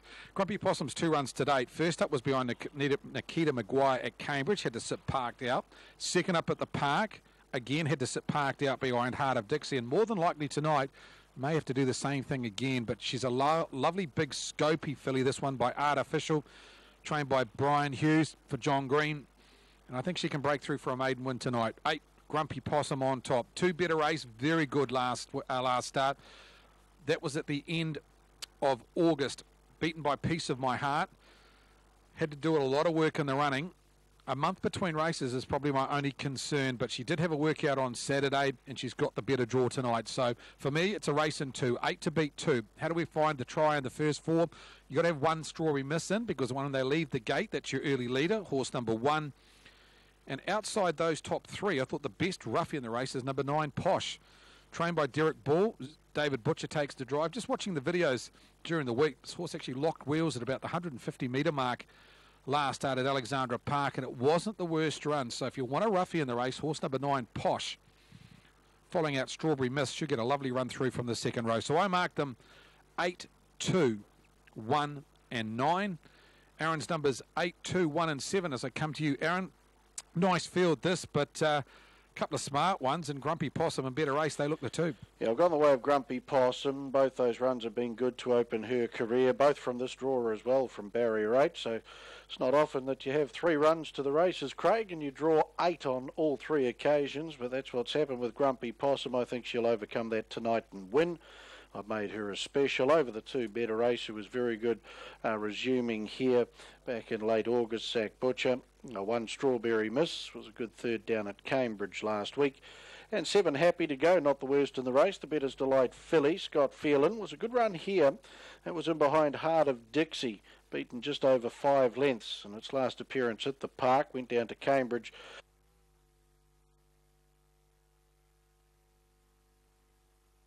The runners in behind the mobile gate for the 4th on the program tonight. First leg of our second treble. This is the Andrew Sims Newmarket Mobile Pace. Grumpy Possum from the outside now into $1.60. Tony Hurley to do the driving for Bunty Hughes. Into the lane they come, the Andrew Sims Newmarket Mobile. Green lights, and they are often pacing.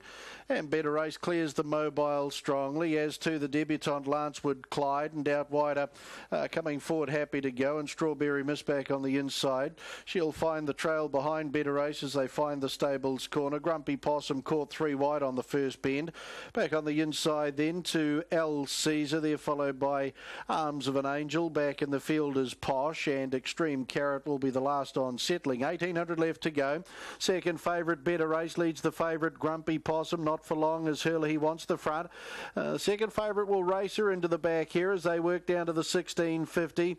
Zach's trying to ease Better Race. Grumpy Possum now will work to the lead at the 1600 metres. 44 and 5 was the lead time, and she gets down to the markers. Strawberry Misses third. Fourth and parked Happy to Go around El Caesar. There followed then now 1-1 Lancewood Clyde. Back on its inside was Posh, then Arms of an Angel and Extreme Carrot. 1400 left to go. Better Race is off the back of Grumpy Possum round to lead as they work to the corner now. Better Race, she's rolled into a gallop here, wanting to do a few things wrong. She finds her hopples again, and again will work on to the lead over Grumpy Possum. Up on the outside, Happy to Go. Strawberry Miss 3 back on the inside. Lancewood Clyde 1-1. El Caesar 4 back the inner. Then came Arms of an Angel around Posh, and back last Extreme Carrot. 32 and 5 was the opening quarter of the Andrew Sims Newmarket pace. At the bell, and a Better Race, the Better's Delight filly leads a length and a half over Grumpy Possum. The favourites enjoying the nice run in the trail now. Up on the outside at the 900 metres is Happy to Go, left out in the breeze. Strawberry Miss 3 back on the inside. Then came Lancewood Clyde in the 1-1. El Caesar back on the inside of Arms of an Angel. Posh comes away from the markers, moving Extreme Carrot out 3 wide back at the tail. 33 and 6 the second quarter. Better Race down to the 700 metres. Leads by a length, Happy to Go.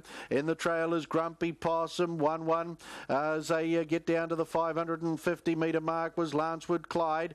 Then Strawberry Miss 3 back on the inside. Arms of an Angel on the outside of El Caesar as they turn off the back. Posh is back in the field.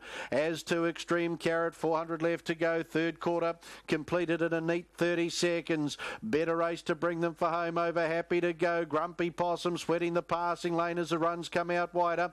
There followed Lancewood Clyde. Posh to the outside, homeward bound. Better Race, Grumpy Possum. The passing lane runs there now. Then Happy to Go. Strawberry Miss. Grumpy Possum pounces onto the lead. 100 to go. Draws away from Better Race. Strawberry Miss and Happy to Go. Grumpy Possum gets a well-deserved maiden victory tonight. Will get in by a length and a quarter. Tight second. Better Race, I think, will just get it over Strawberry Miss. Then Happy to Go and Posh. They were followed by the next across Arms of an Angel, out wide over Extreme Carrot.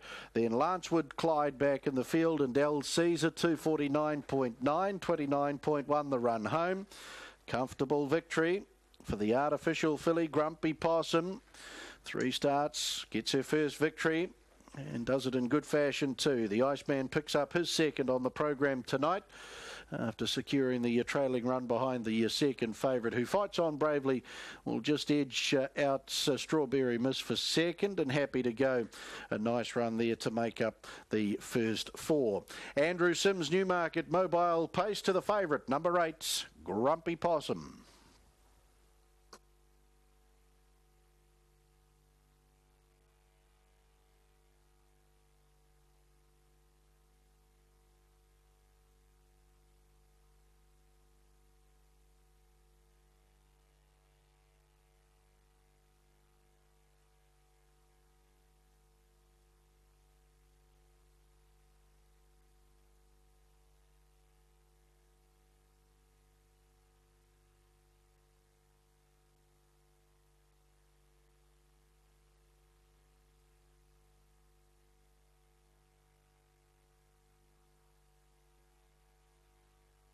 Official placings, race 4, the Andrew Sims Newmarket Mobile Pace.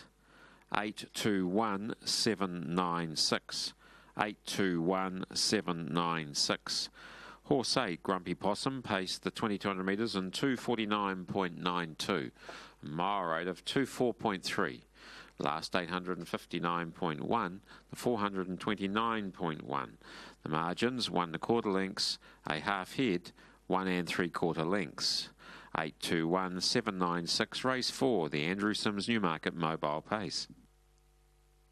Picks up her first victory in good fashion.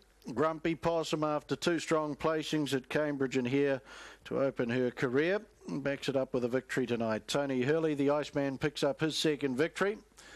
Woodland Stud and Mitavite sponsored rangeman. Brian Hughes trained at Ardmore for John and Trish Green along with Mrs. M.E. Green. Artificial Bay 3-year-old filly out of Pan Forte and bred by John Green along with Bromac Lodge Limited. Brenda Sims along with Daniel Shepherd and committee man from the Thames Harness Racing Club, Derek Player, down there part of the victory celebrations in the winner's circle. 2 better race for second. Better's Delight Classic Ace Bay 3-year-old filly for the Woodlands Partnership Syndicate. Kieran Reid, Andy Ellis, RJ Taylor, D. Hewitt, David Carr trained at Cambridge. Driven by Zach Butcher. 1 Strawberry Miss for a third. Christian Cullen, Missy Mateo, 4-year-old bay mare for the Strawberry Pastoral Limited. Sean McCaffrey, James Stormont. 8 Grumpy Possum, $1.70 and $1. 1.70 and $1. 2 Better Race at $1, $1. And 1 Strawberry Miss, $1.90, $1.90. Quinella, $1.70, $1.70. Trifecta, $9.50, $9.50. And the first 4, $59.80, $59.80. 4 and 8 in the double at $12.50, $12.50. 4 and 2 concession, $8, $8.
And a 15 race winner, Boston Blaze, is in good form, has looked good in Class 5 company as well.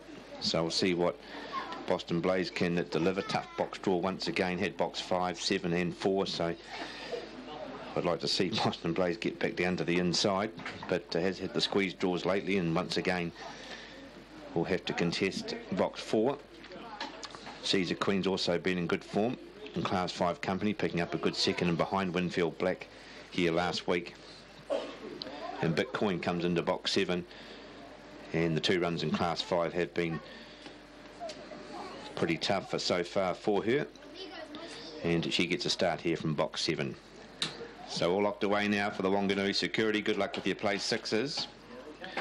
Class 5, the bunny will roll. Favourite Winfield Black in good form, just about there. And racing and flying out there was Nitro Lewis along there with Boston Blaze, and now looking to scout around the outside of Wilded Angels along with Winfield Black. The rail there now for Whitey's Gone, getting a lovely run too as All the Milk getting a bit of a shuffle now with Caesar Queen. Also back Winfield Black's got back now with Bitcoin. They go for home, and away goes Nitro Lewis. Gets there from Boston Blaze. Then we go to Whitey's Gone, gets to third. Ahead there of All the Milk as the shower gets very heavy. Then we go back to Caesar Queen. Then on crossing here we would have had Wildest Angels, and back towards the tail Winfield Black found a bit of trouble, and Bitcoin back there on the last couple. Nice performance here, and Nitro Lewis. Straight onto the pace. Just returned to Class 5 company 2 starts back, and probably didn't have the greatest of runs here last Friday, but we'll get the win tonight. Racing away from the 4, Boston Blaze has gone a good race, and Whitey's gone first run in Class 5 company. Will end up in 3rd ahead of the 1, All the Milk. So nice performance here for Nitro Lewis, for Brad Candy and the Racing Dogs Syndicate. Well done to Steve Davis. Straight onto the pace, and it gets the win in the time of 17:49. Not the fastest time for Nitro Lewis, but fast enough to win in fairly tough conditions. 6:95 that sectional time, and pretty hard to pick up the board here in the tough conditions, but 2 3/4 anyway. 5 1/4 and 1 1/2. That sectional time 6:55. Overall time 17:49 run home, and the run home time of 10:54. And Nitro Lewis win number 16 off start 54. Just recently come back up to Class 5 company, and it will go to the top of the dice. Good run by Boston Blaze to give Paul Freeman, Angela Turnbull the Quinella, and Whitey's gone having his first run in Class 5 company and putting up a good performance too, grabbing that 3rd placing. Keen and Concrete for the Class 5 sprinters once again. Exponential Lily looking to bounce back after that miss last Friday, and I think we'll bounce back too. I do like that. Call Me Rouse well boxed up. Start number 103. He's looking for win number 33, and the up-and-coming Allegro Master and Pops and Tags, another one recently picking up a Class 5 win. Good field this one, Daryl. And race number 8, the Keen and Concrete, at 7 after 8. And that'll wrap up the triple trio as well, Daryl, with Nitro Lewis getting home here in the second leg, $5.80 and $1.80. Kennelmate Boston Blaze, $1.90, and Whitey's gone at $2. $13.80 the Quinella, Quinella there, $198.40 the try. First 4 with All the Milk at $449. So those who anchored Winfield Black in place 6 might be struggling a little bit. Back we go to Addington to wrap up the early quaddie here. Matt, Cracker Packer, the hot favourite, and short way home in the quad at $639. Yeah, just noticed that DA, and it's a bit of a margin to the rest of them. Casey Monet, the next best, at around $1,966. And apart from those two, the punters really don't want anything else. Even on the tote market here, 5 and 165 for KC Monet on the drift from 380 this morning, 141.15. Well, she's come in 0.05 to $1.14, $1.15. Cracker Packer. And hearing from Robbie Close earlier on about this horse, he does a lot of work with the horse. He's won on the horse before. Just saying that she should really just be too good for these over the mile, and there she is on screen. She looks a picture too, and full credit to Benny Hill. All of his horses here, I was down in the stables before, and they just look $1 million, and it's incredibly hard for the standardbreds to be able to look this good at this time of year, especially as most of them are only just losing their winter coat. And this horse here, it's just got a shine. You could go up to it and see yourself in this horse, and it's pricking the ears. It's fairly well too, and I'm sure Ricky May will drive it confidently here, as it is the short way home in the quaddie for the punters. And she does look an absolute picture. She's looking for her 5th win tonight. She comes up with barrier number 3 with the scratching of a Betty Go Lightly. Dexter Dunn leads the Streamline Fate Drivers Challenge on 4 points, so pretty even sort of a line-up there. He doesn't have a drive here. John Dunn does have a drive. That horse there on screen, KC Monet. Brilliant winner 2 starts back. It was an absolutely outstanding win at Oamaru. It had to do it the hard way. It wasn't the best weather conditions that day, and it just dealt to them. Then it came out last time and got beaten up the lane by Margarita. And Margarita, a pretty smart filly of Crandell Geddes, was over this distance too, the mile. Casey Monet led up on that occasion. I don't think John Dunn's going to have too many options here if Ricky May does burn the gate on Cracker Packer. Racing tonight brought to you by Auckland Reactors, standing for $3,000 at Alabar. We thank them for their sponsorship tonight on TAB Trackside 1. There's Mark's Love on screen, the sister to Terra to Love by Mark 3. This one raced by Terry McDonald. She's won 3 from 12, resumed on the grass on the 28th of September. Was beaten by Roxy Bromack. Roxy Bromack just running all over the top of them there, and she'll strip fitted for this race. Hit the spot, a great follower of speed, number 7. Opened up this morning at 14s out to 15s. She's won her races coming off the pace mainly, and she'll follow a hot speed here, but if Cracker Packer does lead, where is the pressure to come from? Florin? It's probably not racing well enough to be able to move forward and put pressure on the lead. Supreme Gem, we heard from Mark Jones. He suggested she's been racing some far better fields than this, and don't discount her here in this race. She's another one who looks $1 million. John McDermott turning this horse out superbly. His flyover on screen. Bit unlucky last start, I thought. That was in behind, 2 starts back rather, in behind Art Union. They went 157.9 on that occasion. She was running right in behind them there. She's the winner of 9 races. She's up against some C2s and 3s here. Supreme Gem, the stablemate, the winner of 7. But apart from Casey Monet, I can't really see anything else terrorising this leader in Cracker Packer.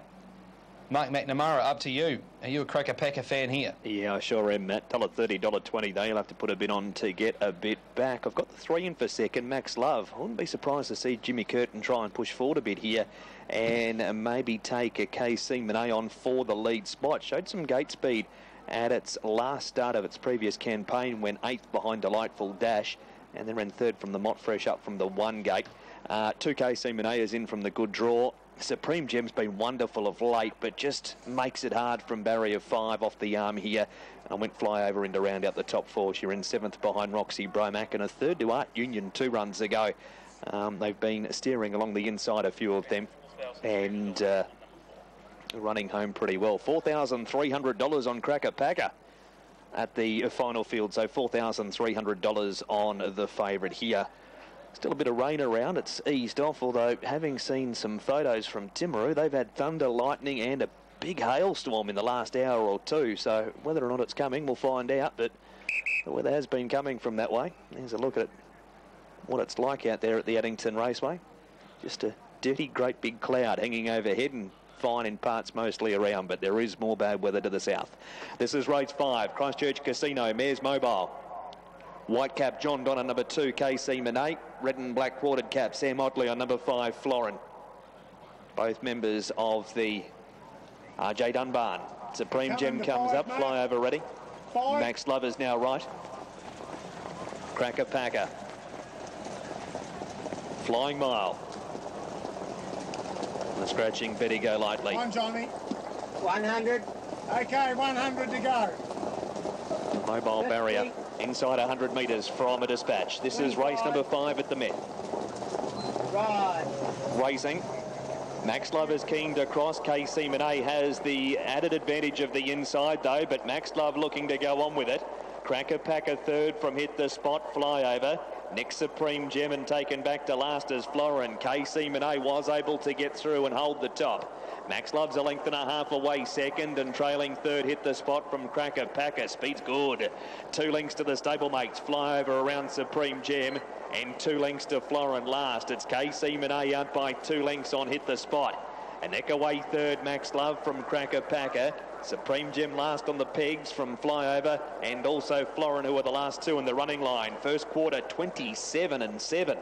Past the 1,000-metre stick they go. And the leader is KC Monet. By a length and a half, Hit the Spot trailing, and a neck away 3rd Max Love. 3 back the inside, Supreme Gem from Cracker Packer. Next flyover and a length and a half to Florin back at the tail end. Half a mile to go. KC Monet by a length, Max Love. Leaders back 3rd, Hit the Spot. 4th and 1 the favourite Cracker Packer. 3 back the inside, Supreme Gem. 3 back the outside as Flyover. And a length and a half away last as Florin. 600 metres to go. Second quarter, 31.9. So they backed it off to a half in 59.6. And KC Monet by a length and a quarter, Max Love. Hit the spot, waiting for the use of the Sun and Cullen at Pineleaf Farm passing lane. Cracker Packer yet to leave her trailing spot from Supreme Gem Flyover and Florin. KC Manea neck on Max Love. No run hit the spot. Cracker Packer's easing up now. And then Supreme Gem Flyover and Florin. Third quarter, 28.6. KC Manea under siege here. Inside hit the spot. Outside Cracker Packer let down with a run from Max Love and Flyover runs on. It's Cracker Packer at the 50-metre mark. Getting clear now. Hit the spot. Flyover and KC Manea for the Miners. Favourite wins. Cracker Packer home has beaten Flyover, Hit the Spot and KC Manea in that order. And then came Florin. Next in Supreme Gem and Max Love. For Cracker Packer, Ricky May, 140-110. Has been too good in the wash-up for the 5th. 8 Flyover second at $6.30 for the place. She's been able to run over the top of them, and Hit the Spot number 7 will run third. A return of $4. So if you stood favourite out with a couple of roughies, KC Manea came again, but is going to miss the top 3 spot. Gee, she's done that easily. Last quarter is 28. The time of mile rate 156.2. Flyover's run on well and Hit the Spot over on the inside. It's just going to see off KC Manea for the third end of the prize. She's fair bolted that in, Matt. Yeah, she certainly has, Mark, and a nice drive too from Ricky May. He stayed out of that early speed. He could have put the foot down, and potentially the mare does have enough speed that she may well have been able to cross them, but she's just been too good for them here. Number 4, Cracker Packer. A 5-year-old mare by Christian Cullen out of Nicky's Delight for the Cambridge Standardbred Stud Limited. Ricky May and Brendan Hill makes it win number 5 at start number 34 today. Closed off at around the $1.40 quote for punters, so the man who had the $4,400 bet will be very, very pleased with himself after the running of race number 5, the Christchurch Casino Mobile Pace. Race number 6 is the first of our features here at Addington Raceway. It's the Teltrack Communications Limited Handicap Trot over 2,600. Here's Mark. 4, Cracker Packer. Second, 8, Flyover. And third, 7, Hit the Spot. Fourth has gone to 2, KC Manea. From 5, Florin. And 6, Supreme Gem. 4, 8, 7, 2, 5, 6. The margins 1 3/4 lengths. A short neck, a nose 1 3/4 lengths. The winner's time was 156.2, with the last 856.2 and the last 427.8. Have that result on screen for you in a moment. Duchess Deirdre is the favourite here for the trot. Fresh up tonight, Craig. Is she the likely anchor for the $40,000 pick 6 tonight, or do you like something else? No, I wouldn't anchor her, DA. I think she's definitely in the mix. I think she's a winning chance. She is coming in fresh. She hasn't raced since March, Daryl, but she trialled here on Saturday and absolutely bolted at the trials. The concern I've got about her lately, she's getting very fired up in her trials. She likes to rip and tear in them. She'll have to settle tonight for Tony Hurley because she starts off 25 metres. So I think she can win. I'll put her on top, but I don't think you can anchor in pick 6. We might go through the pick 6 quickly because we're about 5 minutes out from the race time now. So I thought in the first leg you definitely got to have her in. I like the last horse. The horse on shot at the moment is the best value in the race, and Franco Nadal. He's around about $6. I thought he paraded very well as you get that result from Addington, 4, 8, 7 and 2. So I think in the first leg 8 and 11, maybe Airwell Pegasus if you want to go a little bit wider. Second leg's very open. A couple of horses that trialled here very well on Saturday were 6 Saucy L and 10 Franco Nikau. 6 and 10 if you want another one. 1 Lisa's Lawyer, so 6, 10 and 1. The third leg, that's where I'd find my anchor. 8 Rock and Ruby. She won the Te Amutu Cup last week, beating Beyond the Silence. Only 5 runners. I think she can go from the outside of the gate now and still win. 8 Rock and Ruby and anchor. The trot, you'll have to go maybe 4 or 5 in this leg. It's a tricky leg. 3 Lockie Brogdon. 6, it's Big Time. 8 Brookby Prince. 10 Jogo Benito. The 9th tonight, a race and 2 for me. 1 Elliot Daniel and 8 Red Sky Knight. 1 and 8. And the last leg, very keen on number 3 Queen D here. It's got absolutely no form, but I can inform to the viewers that it trialled up very nice here on Saturday in a trial that I thought had next up written all over it. So 3 Queen D. If you want to go a little bit wider, Dave Carr suggested 7 Georgie Smile wouldn't be too far away. So that's a quick preview of tonight's pick 6 with around about 3 minutes away from the first leg. Yes, Duchess Deirdre, for Tony Hurley. He's had a very good night at the office tonight, already training and driving 2 winners and placed with Mighty Regal in the maiden. The mare by Monarchy out of Deirdre. Coming in fresh tonight, winner of 5 from 17. Big chance tonight. Franco Nadal, we've mentioned him. Airwell Pegasus. She was very good in winning at Cambridge last week, but she is a horse that has struggled to get round Alexandra Park in the past. Her best chance of winning tonight, if she could get down on the marker pegs, I think Todd Mitchell will drive her aggressively and look to get round them at some stage. If she could find the front, I think it's the key to her winning tonight. 7 Airwell Pegasus. Best roughie for me, and at huge money. Around about $30. Number 9, Nepdale Lady. First up at the park tonight, David Butcher takes the drive. Is in the owner's colours. Just note that, not in Derek Ball's stable colours.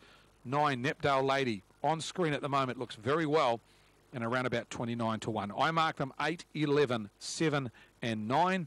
Aaron White's numbers in race number 5. He's 8, 11, 7 and 5. Aaron, as I come to you, a minute out from race number 5 tonight. First eager pick 6. Quickly, can you find an anchor tonight? I did go for Rock and Ruby as the potential anchor in pick 6 tonight, Craig. Of course, she just takes on 4 other opponents there in the third leg, so she's my anchor in pick 6 tonight. Outside of her, you certainly do need a few on the ticket, I do believe, to get a share of that $40,000. 11, Franco Nadal for me. He's been mixing his gait and with complete manners, like he did 2 starts ago when he beat out Leanne's Boy. He will take a power of beating the 11, Franco Nadal. The 8, Duchess Deirdre, she's back on a new campaign. She put together a nice record through her previous preparation, Tony Hurley. 7, Airwell Pegasus, backed up a good 6th here with a fine victory last start at Cambridge. And the 5, Tourbillon, continues to race well. 11, 8, 7 and 5 for me. Thanks, Aaron. Of course, it is race number 5 tonight, and it is the last leg of the quaddie. Of course, the first leg, Stella Canwood, Flying Loose, Grumpy Possum. Favoured way in that quaddie is with Duchess Deirdre at $106.60. Second favourite in the quaddie, 11, Franco Nadal, just under $200. Then we're getting out to around $300 with runner number 7, Airwell Pegasus, and around about $500 for number 5, Tourbillon. They're your top 4 favourites in the quaddie, with Stella Canwood, Flying Loose, and Grumpy Possum taking out the 3 previous legs. Don't forget, tonight there is a second quaddie that'll start race number 7 at around about 9 o'clock, featuring the likes of Rocky and Ruby. Also, Sunday, must mention too, failed to mention on the box set on Wednesday night, pick 6s through the month of October. On Sunday afternoon, of course, at Rangiora race, pick 6 will start race number 4 there. So if you're a harness punter and you take your pick 6s on a Thursday and Friday, you can now get involved on a Sunday afternoon as well. And I think those are guaranteed at around about $50,000. So good on the TAB. Pick 6 is very popular with the harness racing punters. And it's on team. They'll take the front tape draws. Thanks, Craig, as the Square Gators face up to starter Frank Phelan. 2,700 metres to kick off pick 6 tonight. And the barrier strands release as they did. Equilay, she swung around. Bruno Pollard collected her. Bruno Pollard, he was pulled up to a stop there. So both those horses, their chances extinguished at the start here. First out, Tontine leads away by 4.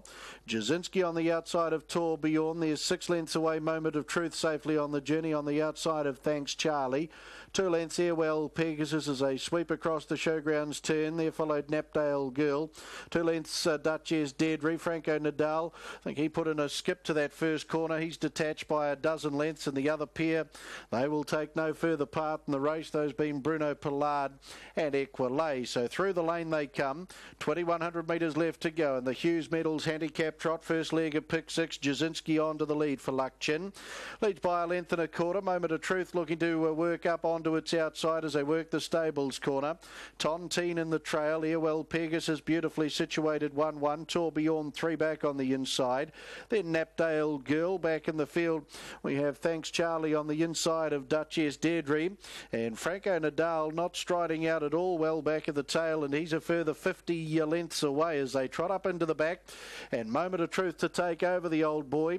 And Jacob Wallace goes to the lead. From Jasinski in the the trail, then Tontine. That leaves Airwell Pegasus fourth and Park. Tourbillon to its inside, being covered up then by Napdale Girl, who takes 1-1 cover.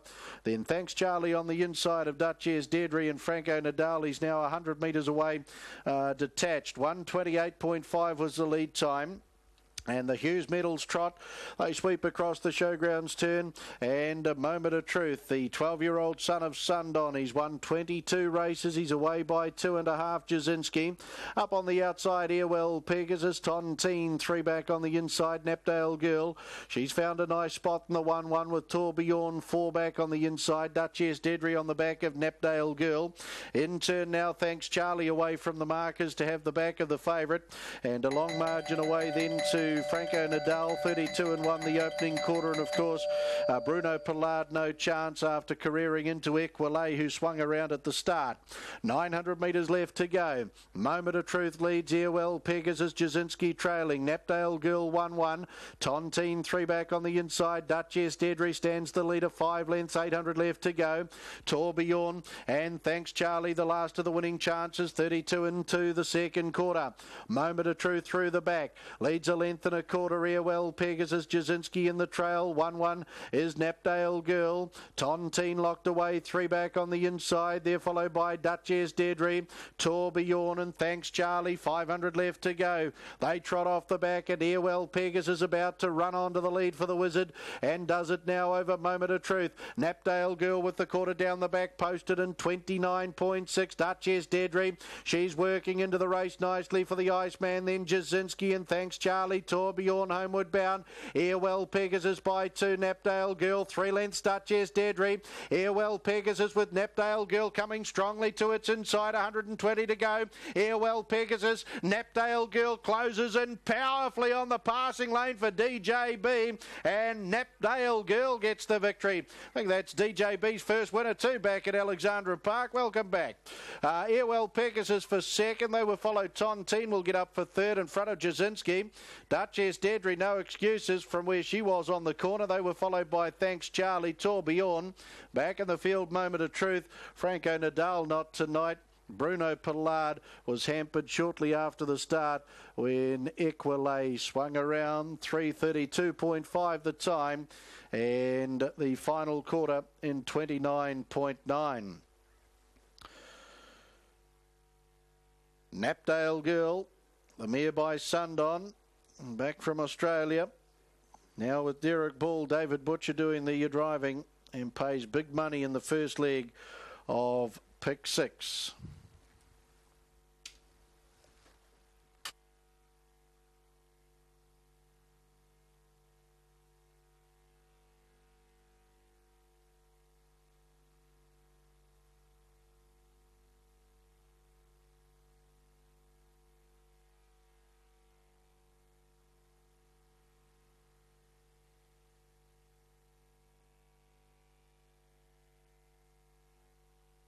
Official placings, race 5, the Hughes Metals Handicap Trot.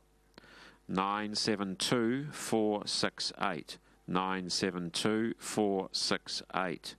Horse 9, Napdale Girl, trotted the 2700 metres from a stand and from a handicap in a net time of 3:30.6. It's a mile rate of 25.5.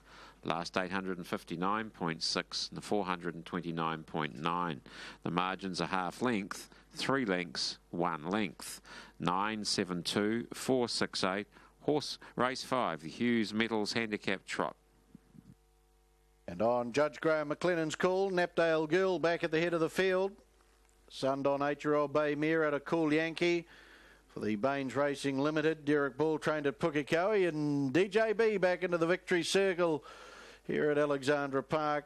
Jim Miller down there, part of the victory celebrations for the Franklin Trotting Club after the Hughes Metals Handicap Trot. Napdale Girl, the mare by Sundon, bred by Colin Baines, and scores nicely, having its first look at Alexandra Park. 7 Airwell Pegasus in for a second. Pegasus Spur Bay 6-year-old mare out of Jamie Nicole. Classic Equine New Zealand Syndicate, the ownership. and Matthias Marson trained at Pukekohe Todd Mitchell, and Two Tontine runs home nicely for third. The Monarchy Irene Bay 5-year-old gelding, raced by R.G. Anderson, P.T. Cook, R.A. Reid and P.A. Hitchcock. Rob Lawson trained at Newstead, Simon Lawson. 9 Knapdale Girl, $27.50 and $4.20. $27.50 and $4.20. 7 Earwell Pegasus, $2.70, $2.70. Two Tontine, $11.40, $11.40. Quinella, $82.10, $82.10. Trifecta, $7,836.70, $7,836.70. First 4 not struck, so carry forward through to race number 6 of $3,873. The first 4 not struck, and the early quaddies 7, 4, 8 and 9, $859.30, $859.30. We'll bring you an update on how the first leg of Pick 6 has fared, with the live units going through to the second leg as soon as that information becomes available.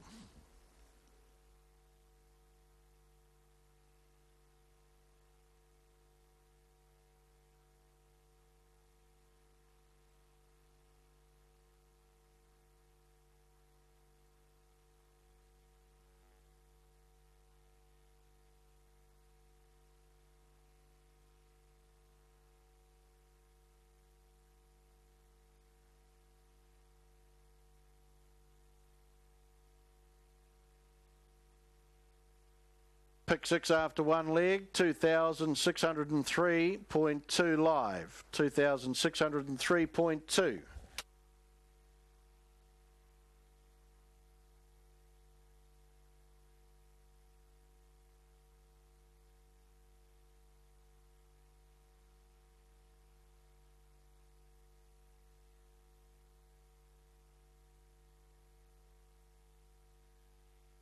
Moss to Sadie's at $3.70. Quinella there paid $10.80. Trifecta $188.70, and the first 4 with the 4 $2,531.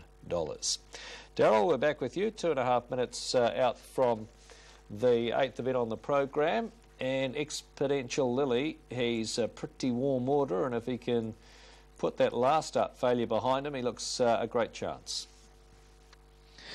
And I think many people have, Daryl, put that last start well behind him. You can't sort of judge him on that performance. His winning form prior to that, he's been outstanding. And once again, looking to bounce back. And you can always forgive these dogs for one slip up. The form prior outstanding. I think the Exponential Lily can bounce back tonight. Very short 2 to do so. And currently at 170, options 160 the tote. Who's going to provide opposition? Well, Call Me Ralph is a tremendous campaigner, 32 race win. He's well boxed up tonight. Call Me Ralph, I still think he's got 2 or 3 wins left in him. And tonight he will get the services of his favourite outside draw of the 6. And looking to add to that $62,000 prize pool. Exponential Lily, just going back to him, having start number 50 on the track. So most races have been here at Hattrick. And Exponential Lily and Call Me Ralph look the 2 to me anyway, ahead of the 4 Allegro Master. Allegro Master's having its first run in Class 5 company tonight. And Allegro Master has looked very good coming through the grades. Races very well both here and at the Manawa 2. And we'll see what he can do in Class 5 for the first time. And it will be interesting, tough draw, but a dog that has looked very strong coming up the ladder. Number 7, Potsum Tags, got a nice win here last Friday. That was from box 1. Has to get around them, but the box 7 record is good. It does run very well from the outside 2 traps. Potsum Tags has got that great PB of 17.19. And last week ran 17.30, the fastest time of the night over the sprint journey. And on last week's performance, Potsum Tags can repeat that. Once again, a winning chance. Waterbug out wide on the verge of a downgrade, just talking to Lana Udy earlier on, and I think she will be happy to get the downgrade with her, with Waterbug. But if not the downgrade, some prize money. And box 8, she's only won one from the outside draw, Waterbug, so she could be up against it, so maybe the downgrade here for Lana. Super Rooster has been there or thereabouts in his racing, and going along well. Had box 1 here last week and has to go return to the squeeze draw of 5, but going along well. Super Rooster. Zipping Tay's had 2 starts in Class 5 company for a 5th and a 4th, and off the inside Naraho, another one here for Clark and Jen. Bit of a good backup here for Call Me Ralph, and box 1 record not too bad at all. As a lock away now for the Keenan Concrete Class 5 sprint, favourite is Exponential Lily, looking to bounce back to that winning form. As the bunny rolls now for the Keenan Concrete, just about there, ready and racing into taking a fly there. Centre track is Super Rooster, out wide Waterbug showing up, and now coming through now is Exponential Lily. Around the outside goes Pops and Tags, Call Me Ralph, a couple back to Electro Master. They've got right away now on Zipping Tay, and Naraho they go for home. Super Rooster's going to turn first, the inside Exponential Lily drives though. Exponential Lily, big run, Pops and Tags charging through the inside, I think took second off Super Rooster, and then we've got a good line up here. The inside there we will have had Electro Master was closing off well, not too far away. Waterbug will get the downgrade. Call Me Ralph was just up ahead of that. Naraho back with Zipping Tay. Exponential Lily got the run up on the inside and returns to winning form. Nice performance. Super Rooster showed plenty of speed, was able to cross over but couldn't quite cross the 2. Exponential Lily, well, it did cross the 2, but 2 kept to the rail, and the rail opened up coming into the straight, and Exponential Lily driving. And start number 50 on the track. Big run, Pops some Tags. We'll take that second off Super Rooster. And very close here for 4th. Possibly the 4th. Not quite up there on the screen as yet. There it is. Goes up. And we'll get it to good time 17.63. And the numbers will be the 2 to beat the 7. 5 and 4. 17.63. Run home of 10.68. And Exponential Lily for Lisa Ahern, Craig Rendell. Just didn't get it right here last week, but bounces back and will add to that $34,000 pool. Good run by Pops and Tags, getting home very well on the inside to take second off Kennel Mate Super Rooster. And into third, the 4. Allegro Master having its first run in Class 5 company. So just looking up onto the board here, and 2.75 for 17.63. Run home 10.68. There's the margins, and a length and a quarter ahead, and 3/4 of a length. Good race. Next race is going to be a good one too. Looking forward to it. It is the New Zealand Racing Series graduation final, our feature race here tonight at Hattrick Raceway. And it should be a good match-up. 2 good chances for Jean and Dave Fahey and Opawa Amy and Opawa Karen. And also a big-time jet for Lisa Ahern and Semantics in good form. All in Berlin, looking for 4 in a row. Great field here, Darryl. Looking forward to it to get the quali underway.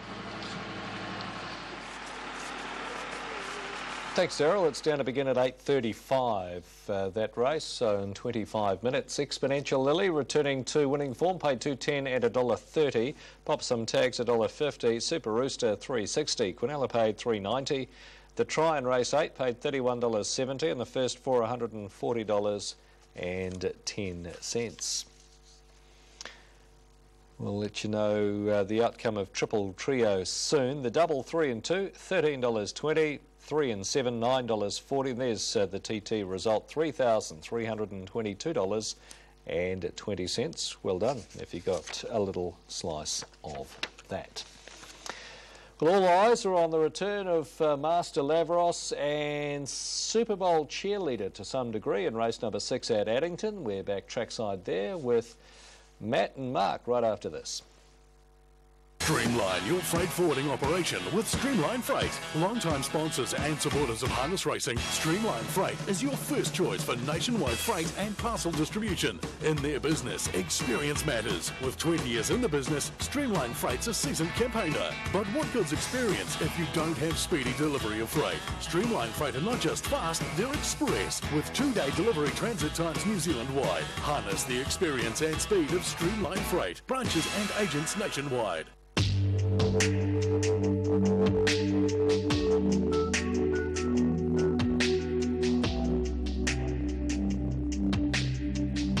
and gentlemen, as you can see, Mark Purse giving us another wonderful gesture here tonight. Been able to touch this unbeaten champion, 17 from 17.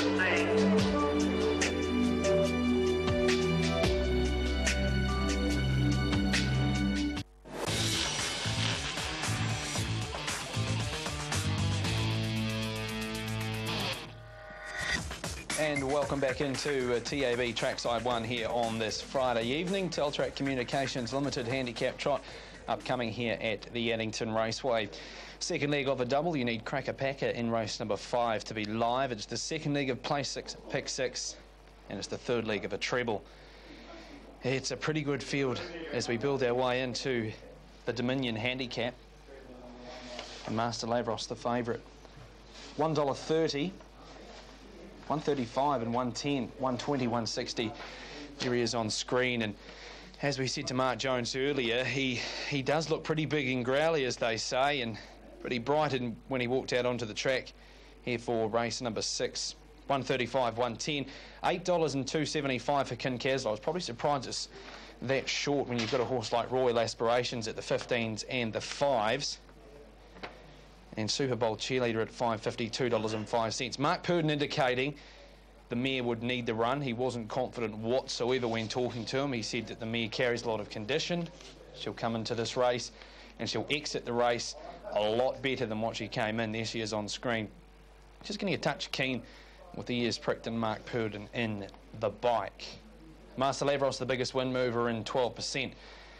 Into 120 and 160 for the plate, so you're getting overs there as we work towards race number 6. Racing tonight brought to you by Auckland Reactor, standing at Alabar for $3,000, and with the 6-horse field here, plenty of ways to play your combinations. Cornellas, trifectas, first fours. The first four, if you just found your best four and boxed them up, then you probably make $1 or $2 here.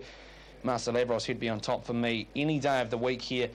Mark Jones fairly confident he'll be fit as a fiddle after all of his work down the beach at Woodend Beach. He's had 2 trials at Rangiora. He was very good in his most recent one when running the half in round 56. The start before he did miss away, but Mark Jones indicating don't panic punters, just a wee bit fresh. He's got a couple of tricks, but he's fairly confident he'll line them out. There's Royal Aspirations on the screen. I believe he's the forgotten runner in this. Last week at Mocha Carrara, he got pushed down to the fence, and invariably, when horses are in positions where they do not enjoy, I wouldn't say they give up. I'll just say, a bit like us humans, we get a little bit uneasy, and Royal Aspirations comes into this race looking for a bit of clear air. Talking to Sam Smolensky during the week, he was happy enough with the run at Mocha Carrara. And you notice when you watch him, he's not the freest going trotter, but he's safe enough nonetheless. He's a winner of 16 from 36, so he's got an incredible strike rate, Royal Aspirations. He's at currently 16 and $3.70. All the rage here is the favourite, though, Master Lavros Mark, and I know he's an old favourite of yours. You've called them home here at Addington plenty of times. And I reckon he might be winning fresh up again here too, Matt, but gee, this is a good field. That interview with Mark Purdon about Super Bowl Cheerleader, she'll be better next time. Got her in for second, but after hearing it, wouldn't mind bumping her down a few spots. However, she's from the right barn. 6 on top to beat number 3 Super Bowl Cheerleader. I've got King Castler, who was awesome, fresh up, beating Waterloo Sunset at the meeting held here on the 26th of September, and 5 Royal Aspirations. I left out Valmain, I left out the Fiery Ginger. Both are capable of being there somewhere. This is Valmain's toughest test to date, though. And the Fiery Ginger, well, we know what you'll get. You'll go forward with him, but I had to narrow it down to 4, and a field of 6 can't go too big any more than that. 6, 3, 4 and 5 for the upcoming here around just over 40 seconds of start time. Of course, racing on Sunday at Rangiora and also at the Menawat too. So 2 meetings in New Zealand on this coming Sunday. You can get your fields and form at hrnz.co.nz. And there's gallops tomorrow at Riccarton Park for those locals as well. And the road to Cup Week continues, and those tickets for both venues on sale at addington.co.nz or nz, or indeed you can go to nzcupandshow.co.nz. Now Peter Lamb heads to the tower for our feature trot. Teltrack Communications handicap. Next two races, just a little light on numbers, but they're big as far as ability goes for all horses. Super Bowl cheerleader, the fiery Ginga Valmain. Won't be missing Royal Aspirations if you're watching. Where's that fluoro orange breastplate? Sam Smolenski with the drive for Fred Fletcher. So Valmain, start number 45. He's in career best form, the Waimati trotter. Colin DeFilippi has a very good association with the horse and combines with Josh Kennett again tonight. Super Bowl cheerleader, the fiery Ginga. Chased hard at Mocha Carrara. Just had to do too much work to tack on and get around the field. He goes away here. You'll appreciate a small field. Super Bowl cheerleader ready, Master Lavros faces up. And they're close for race 6. They're underway. Valmain trotted away well off the front mark. He's going to hold a lead of some 3 lengths on Super Bowl cheerleader. Galloping out Master Lavros. He's gone up in the air, the favourite. And he's being eased back into a trot, but he's lost a lot of contact with the field and he'll tail out by some 20 lengths. Valmain leads over Super Bowl cheerleader and 3 away third, the fiery Ginga. Another 3 lengths to Royal Aspirations. He's going to trot roughly around the first turn. That's normally a good sign with him. 2 lengths to Kin Kassler and 15 lengths to Master Lavros, doing his best to chase the pack after making that error at the start. Super Bowl cheerleader goes around Valmain and she takes over now. 3 lengths to the fiery Ginga, 4 lengths to Royal Aspirations and 3 lengths Kin Kassler. 15 lengths away last of all is Master Lavros. Again, strong speed down the back and Super Bowl cheerleader about to be joined up front by the fiery Ginga, and fresh up. She's in no mood for a Ginga attack. So Mark Purdon's happy to hand up to Alan Clark. 2 lengths away third, Valmain, and 3 to Royal Aspirations, 2 lengths Kin Kassler, and around 12 lengths to Master Lavros, who whips them in. Running off the back at the 1700 metre mark, and the fiery Ginga keeps the tempo ticking over and leads by 2 lengths. Super Bowl cheerleaders running second. 2 lengths away third as Valmain in front of Royal Aspirations from Kin Kassler, and 10 lengths to Master Lavros. A lead time 1:18.2. And it's the fiery Ginga with 1400 metres to run, leading by 2 lengths. Super Bowl cheerleader second. Valmain 2 away third. 1.5 Royal Aspirations from Kin Kassler, and a further 5 lengths to Master Lavros, and they've quickened even further coming down the straight now, and these two have got right away. The fiery Ginga wandered up the track about 3 carts off the inside, and Super Bowl cheerleader followed him out. 3 lengths to Valmain from Royal Aspirations, Kin Kassler. 5 to Master Lavros, first quarter in 30.2, but they were trucking at the bell. 1,000 metres to go. The fiery Ginga leads over Super Bowl cheerleader. 1.5 lengths away third, Royal Aspirations came away from the pegs to race parked. Valmain 3 back the inside from Kin Kassler, and 4 lengths to the big horse Master Lavros. 800 metres to go. The fiery Ginga keeps them rolling now. Leads over Royal Aspirations up to second. Super Bowl cheerleader doesn't have to wait for the Stun and Cullen at Pineley Farm passing lane at least, because the fiery Ginga's walked up the track again and she came through. Kin Kassler dived down to follow her. 3 to Valmain and 6 to Master Lavros. 30.5 for the second quarter. 60.7 for the half, and it's Super Bowl cheerleader out by 1.5 lengths. Kin Kassler followed her through to second. 3 wide Royal Aspirations. The fiery Ginga under pressure between them, and 4 to Valmain. Leader is Super Bowl cheerleader. Margins 1.5 lengths. There's only one danger. It's Kin Kassler, who followed her through when the fiery Ginga went walkabout down the back. Third quarter in 29. Super Bowl cheerleader leads a length on Kin Kassler. They're clear of Royal Aspirations. It's Super Bowl cheerleader. Conditions starting to give. Kin Kassler's coming now. Super Bowl cheerleader. Kin Kassler drives and won it. Kin Kassler beats Super Bowl cheerleader. Third in Royal Aspirations and 4th in the fiery Ginga. And then came Valmain and Master Lavros. He galloped off the tapes and was never a factor after that. What a race for a 6-horser, which became a 5-horser. 4 Kin Kassler, $7.90 and $2.60. 3 Super Bowl cheerleader, $2. And 5 Royal Aspirations, no third. Last quarter, 29.2. Last mile in 1:58.9. And the story of race 6 unfolded when the Fiery Ginger went walkabout up the back straight the last time, and Super Bowl Cheerleader was able to get that inside run. John Dunn was sitting back about 4th with King Casler. He was about to follow one up 3 wide and looked back and thought, oh, hello, Super Bowl Cheerleader's hit the front here. I'll follow her down through along the inside. Her conditions just given out in the last little bit, but this mare has come back from a spell, Matt, now made it 2 from 2. You've got lots to talk about after race 6. Yeah, well, Master Lavros just missing away. He diminished all of his chances, and Kincaslov makes it win number 9 at start 18, and you'd have to think that she's going to be competitive in these open class races. If she can follow a hot speed like that in a small field, then imagine what she's going to be like in a 14-horse Dominion. If she gets in, she's paying 81s currently on the futures market, and after that win tonight, I'd imagine she'll shorten it a little bit. Number 4, Kincaslov. Yeah, it was a super win fresh up. She's backed it up tonight. Well done to Amy and Craig Edmonds and John Dunn. Here's Mark. 3, Super Bowl Cheerleader, and 3rd, 5, Royal Aspirations. 4th has gone to 2, the Fiery Ginger, from 1, Valmain, and 6, Master Lavros. 4, 3, 5, 2, 1, 6. The margins are neck, 6 lengths, 6.5 lengths, 1 3/4 lengths. The winner's time was 3:16.7, a mile rate of 2:01.7. The last 857.8, last 429 seconds.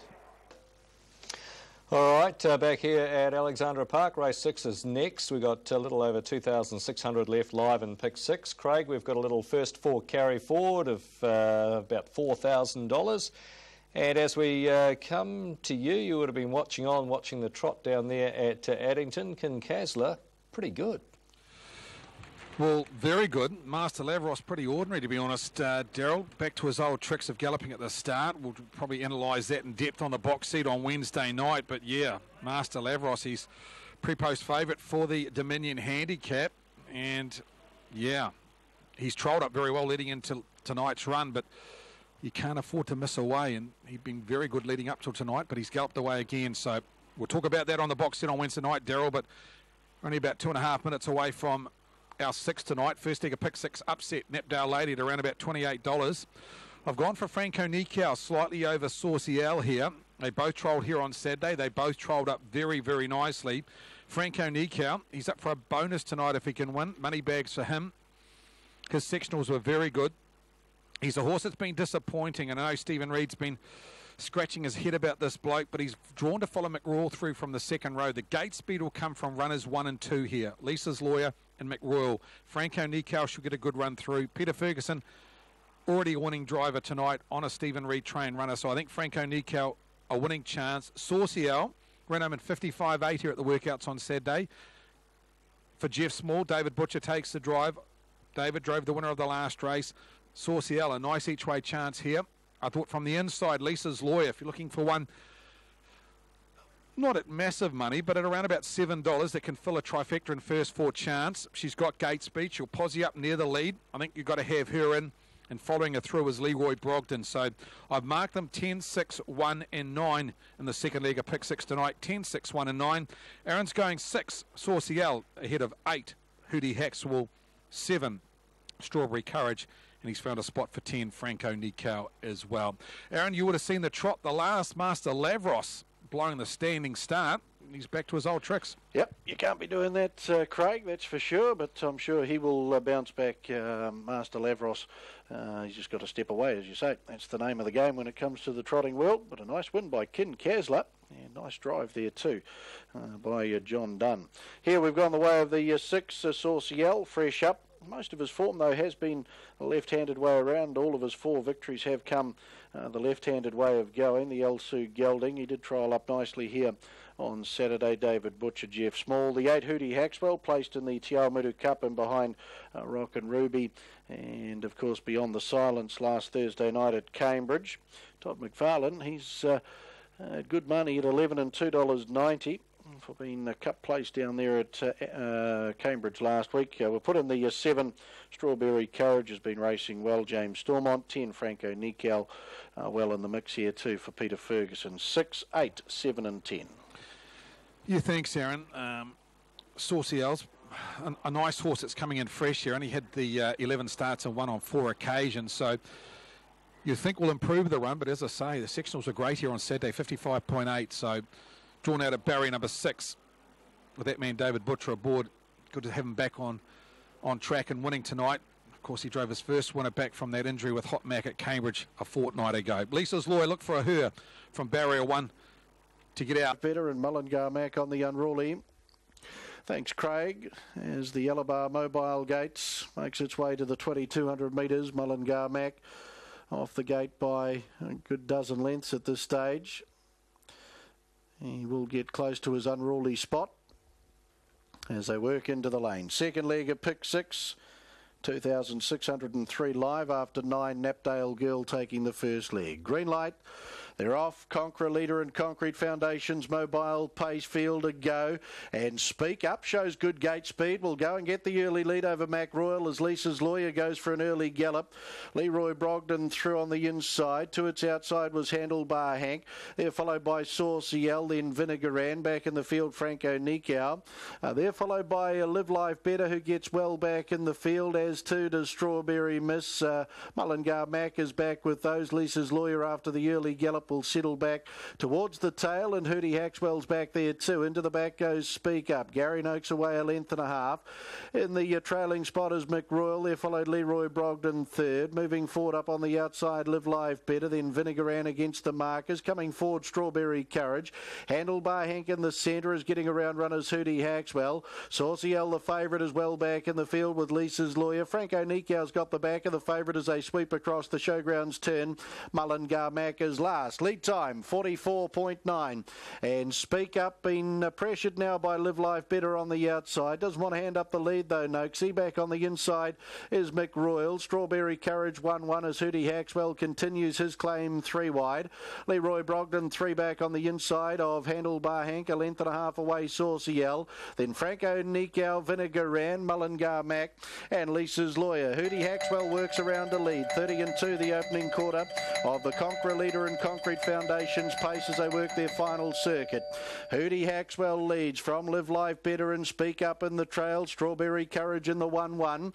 3 back on the inside, Mick Royal. They're followed then by Handlebar Hank, Leroy Brogden. Sauciel the next in the running line, tracked up by Franco Nikau. Then Mullingar Mac, Vinegaran and Lisa's Lawyer. 31-4 the second quarter. Hootie Haxwell into the back over Live Life Better, who's 3/4 of a length away. Speak Up now trailing in the 1-1. Strawberry Courage.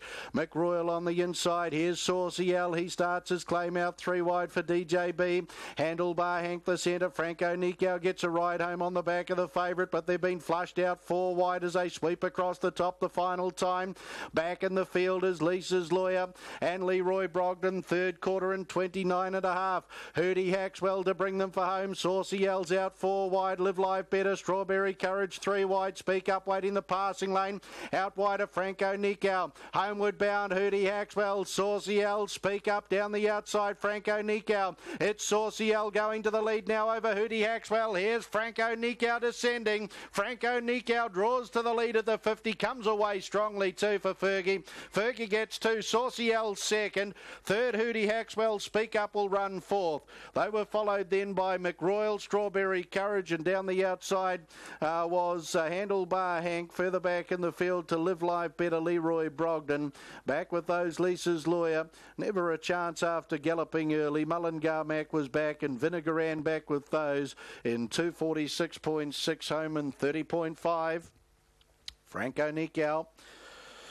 He gets the victory nicely. The son of Lismara will pick up the Moneybags Performance Incentive bonus tonight to Peter Ferguson, Stephen Reid, Simon McMullen in for winning doubles. And he's drawn away strongly too in the last 50 metres. Sauciel a nice run second. Hootie Haxwell third.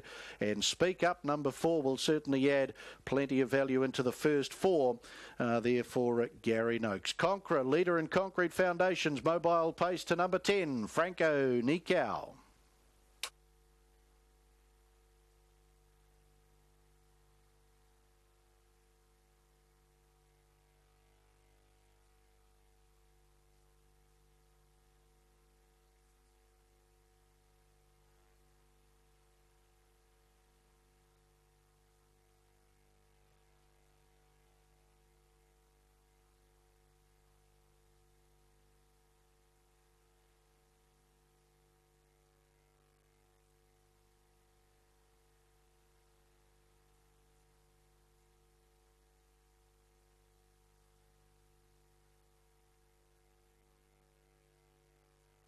Official placings, race 6, the Quankra leader in Concrete Foundations Mobile Pace. 10-6-8-4-2-7. 10-6-8-4-2-7. Horse 10, Franco Nikau, paced the 2200 metres in 246.61. Mile rate of 21.8. Last 860, the 430.5. The margins 4 lengths, 1 3/4 lengths, a half neck. 10-6-8-4-2-7. Race 6, the Quankra leader in Concrete Foundations Mobile Pace.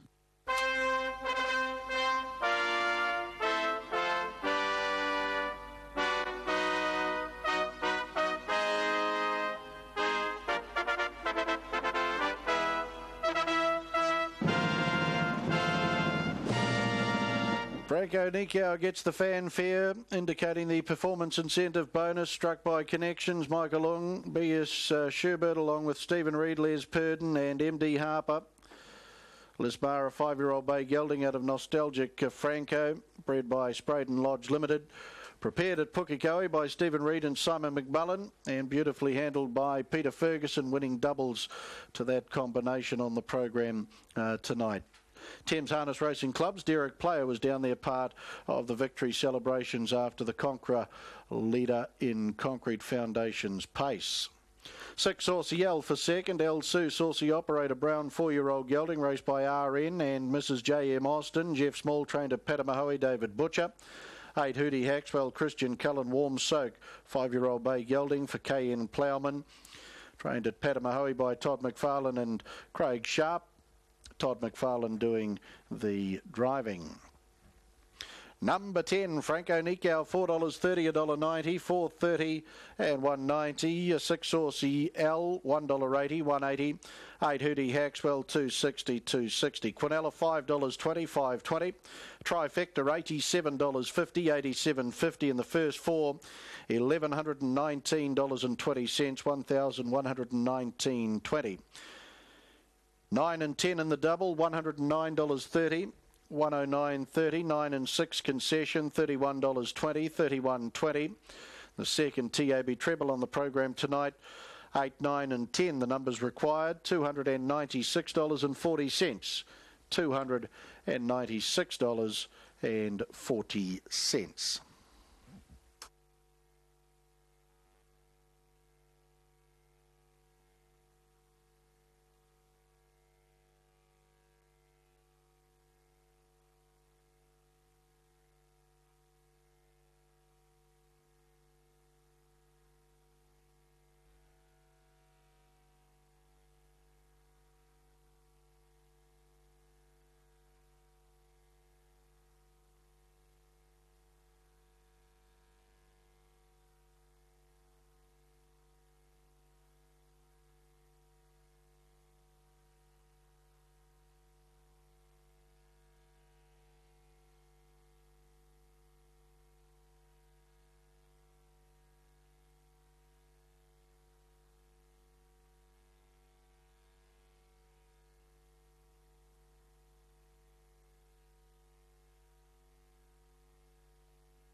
Pink kicks away 4 or 5 on O'Power Amy, just in behind now we've got All in Berlin, could be on retreat and also running on a shade now we've got My Little, this is where they go for home. O'Power Karen, O'Power Amy 2 to 1. Oh, this is very close. O'Power Karen, O'Power Amy, it could go either way. There's nothing between the two Fahey runners back in the field here on crossing. We would have had Semantics going a good race. If that was Semantics, it might have been the 9 dog actually, O'Power Token.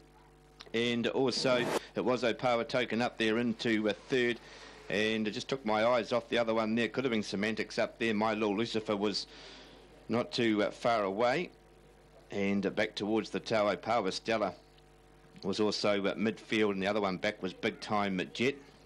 Just took my eyes off fourth. This is very close, and it's going to come right down to the line. O'Power Karen on the inside, finishing over the top. O'Power Amy, and it's very close.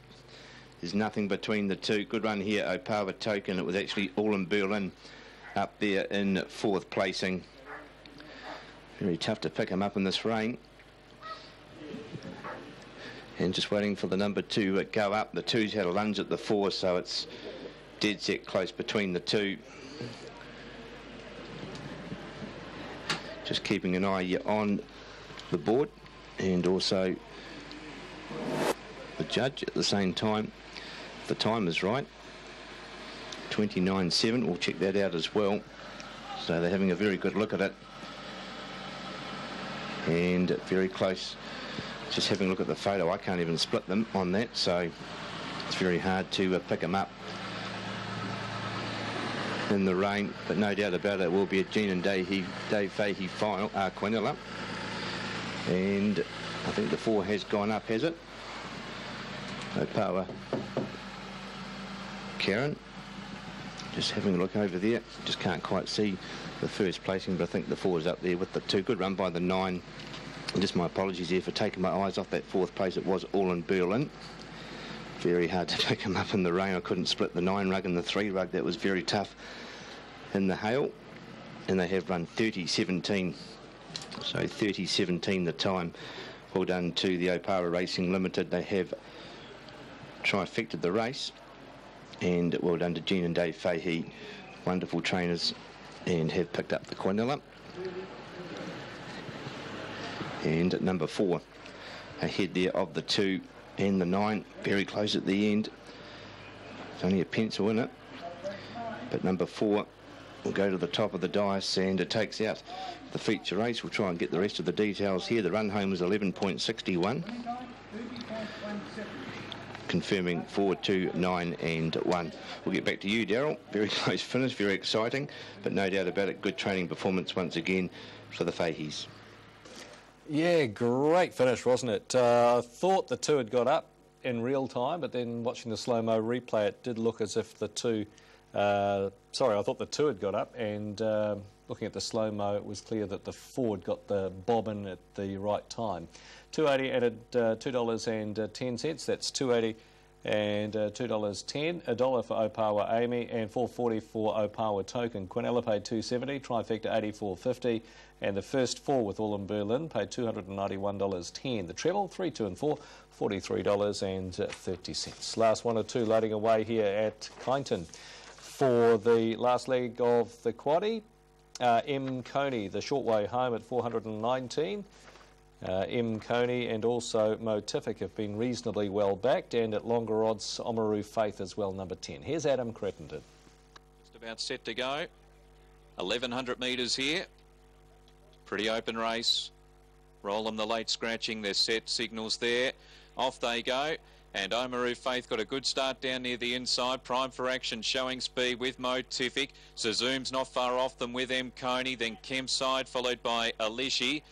Next in the field there is Coolamon, followed by Arma de Fuego, and Not Dapati was the last one. Off the back, Prime for Action had the front here for young Dylan, led by a neck. Second is Motific, and third, 3 out is Zazoom. About a length off them to M Coney, Oamaru Faith, who's taken a sit. Coolamon was next, and then further back to Alishi, Arma de Fuego. Not Dapati and Kempside was now the last one. They head up to the home turn. Prime for Action and Motific, the 2 front runners. Zazoom's camped on them a length away. M Coney ridden along, and then followed by Oamaru Faith, Coolamon, Ilishi and Not Dapati headed the others into the straight, and it's Prime for Action with Motific from M Coney, Zazoom, further back to Oamaru Faith and Coolamon. Motific just in front from Prime for Action, M Coney, Zazoom. They're starting to close out wide. Kempside getting a burst on late, and Kempside swamped them all, and Kempside went on to win by just over a length to Coolamon. Third, it's either Arma de Fuego or Zazoom, and then M Coney, followed by Motific, Not Dapati, Prime for Action, Oamaru Faith, and Alishi was back near last in a bunched finish. Well, we kept showing you that replay of his last first up win. Admittedly, it was at 1,300, but he's done it again because he was a clear last not long before the turn. And then Fabian Alessi, who obviously has a really good affinity with this, or see how well he's travelling there. He's just picking them up easily. He gets the split, and then whoosho, it's over. And he got out to $10 on course. Coolamon's got home nicely to run second. and the judges asked for the photo for third. But no doubt about this winner, Kempside. He's been very impressive today. 8 runs third, Armour de Fuego, and fourth in is 7 Zoom. 1, 6, 8 and 7 the numbers. A few of those ones up on the speed certainly had their chances, but Kempside resuming again, doing exactly what he did when he resumed last start. He looked pretty big and full of himself in the manning yard, but he obviously races well like that, and at the end he just charged away from them. So a lovely bit of placement there from Steve Roberts, the trainer. In the finish, he's won by a length and a half. A neck between second and third, and the time for the race was 1:06.10. Fabian Alessi weaving his way through the field and scoring yet another first up win on Kempside. 11, 10 and 290. Geez, paid well on the tote there, didn't he? 340 for Coolamon, 230 for Armour del Fuego. Trifecta was 800. Yeah, he's a big, strong chestnut son of Kim Penske, isn't he? This bloke, he's an 8-year-old, off a spell today, and he's trailed the field. And when he got the gap, he's just fired through. He paid $11.10 and $2.90, betting Coolamon at $3.40 and Armour de Fuego at $2.30. Quinella paid $64.50. Trifecta paid $369.90. First four's been a beauty, $7,711.40. Bearing in mind there was a late scratching, it was 4 Rollum. 4 Rollum was a late scratching. The last double, 8 and 1, paid $29.50. Concession $21.80. The treble $164.60. And the quaddy there at Kyneton today, $953.70. Back we go to Addington, back to you, Matt, and obviously all eyes on Arden Rooney resuming tonight, class act as we know. Yeah, he certainly is, and I can tell you some punter has had $2,000 on the horse to win at $2.30, so a significant bet in a small field. And Arden Rooney looking to win fresh up here after his decent trial win here at Addington. I can tell you, anyone who's seen that trial will know the conditions here at Addington on that trial day, and they were incredibly blustery down the back. He led them up and he just kept trucking, and I think that's what he's going to have to do here if he's to win the race, because he's not going to get everything his own way. Here's Johnny Rock on screen. $5.70, $2.30, 6 and 250 in a very open market. Look, the market's changed considerably throughout the day. Lumos opened at $4.50 this morning. He's out to $6.50. Johnny Rock opened at 14s. He's into 6. Vice Chairman opened at $4.80 into $4.40. Jivan Cullen opened at $3.60. He's a drifter, out to $4.60. And Arden Rooney has been firm around the $2.30, $2.20 quote right throughout the day. So some significant moves up the top, but one astute punter is with the $2,000 bet on Arden Rooney, and he certainly looked very well heading out onto the track. He's nice and relaxed, and you know you're going to get a good run out of him no matter what condition he is in. And Mark, it's very hard to tell with Mark what sort of confidence he has with the horse, but I just had an inkling that he was quietly confident with this one, Arden Rooney, and punters are anyway. $2.30, $1.50. Number 3 Vice Chairman on screen. Dexter Dunn has a good fresh up record. 2 starts and has placed on 1 occasion. Arden Rooney has a good fresh up record too. 2 starts for a win and a second. Number 1 Lumos on screen follows speed well. He's going to have to follow a ton of speed here, I'd say. Johnny Rock, the 2. He warmed up quite favourably today. Has a tendency just to be a bit of a trick in the warm-up for driver Craig Thornley. And he seemed okay when he went out onto the track. He's got an incredible fresh-up record. 3 starts for 2 wins. Up to you nice and early, Mark. Race number 7. Seems to be a pretty tactical affair. How do you see it panning out? You went with the 5 here, Matt Arden Rooney, just on what he did last season more than anything, with form behind Elios and beside it. Very fast horse. Natalie Rasmussen gets on well with him too on a horse she co-trains with Mark Perners. Won 9 from 27. It's a great record here at Addington. 9 starts for 3 wins and 5 minor placings. So 5 Arden Rooney on top.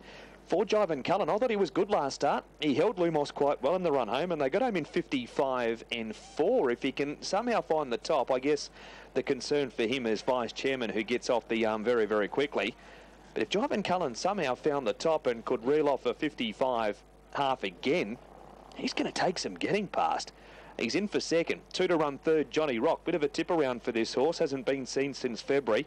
And that was in the race won by Vice Chairman. Craig Thornley takes the drive again tonight for Graham and Paul Court. And number 1, Lumos, Sam Otley for Robert Dunn. Just thought it's going to get a nice run on the inside. If it happened to land the back on, say, a Jive and Cullen or even a Vice Chairman, and it becomes a real dash up the straight, he's just going to be in the right spot to take full advantage of that. Johnny Rock looks exceptionally well. Small field, intriguing little race coming up here. I'll go 5, 4, 2 and 1.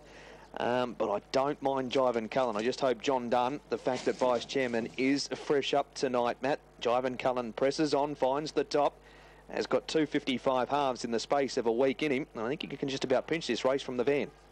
All right, Mark, thank you very much for your thoughts around race number 7. Just back to race number 6. News through from TAB bookmaker Richard Wilson. The Dominion market is now reopened. Master Lavrossi was $5.50 into $4.50 after some good bets during the week. Now he's back out to 5, and Kinkasler in from 81 to 41. So some significant news there punting-wise around the Dominion market. And another significant bet on your favourite here, Arden Rooney. $10,000 at $2.30. He's now into $2.10, $1.90, $1.30. And the punters have just gone incredibly hot on Arden Rooney. Number 5. And interesting, Mark, thought that number 4, Jive and Cullen, was the leader here. And I tend to agree with him. He's a very quick horse. And he's that sort of Christian Cullen that when he gets to the front and just gets a bit of a tempo going along, some consistency in his races.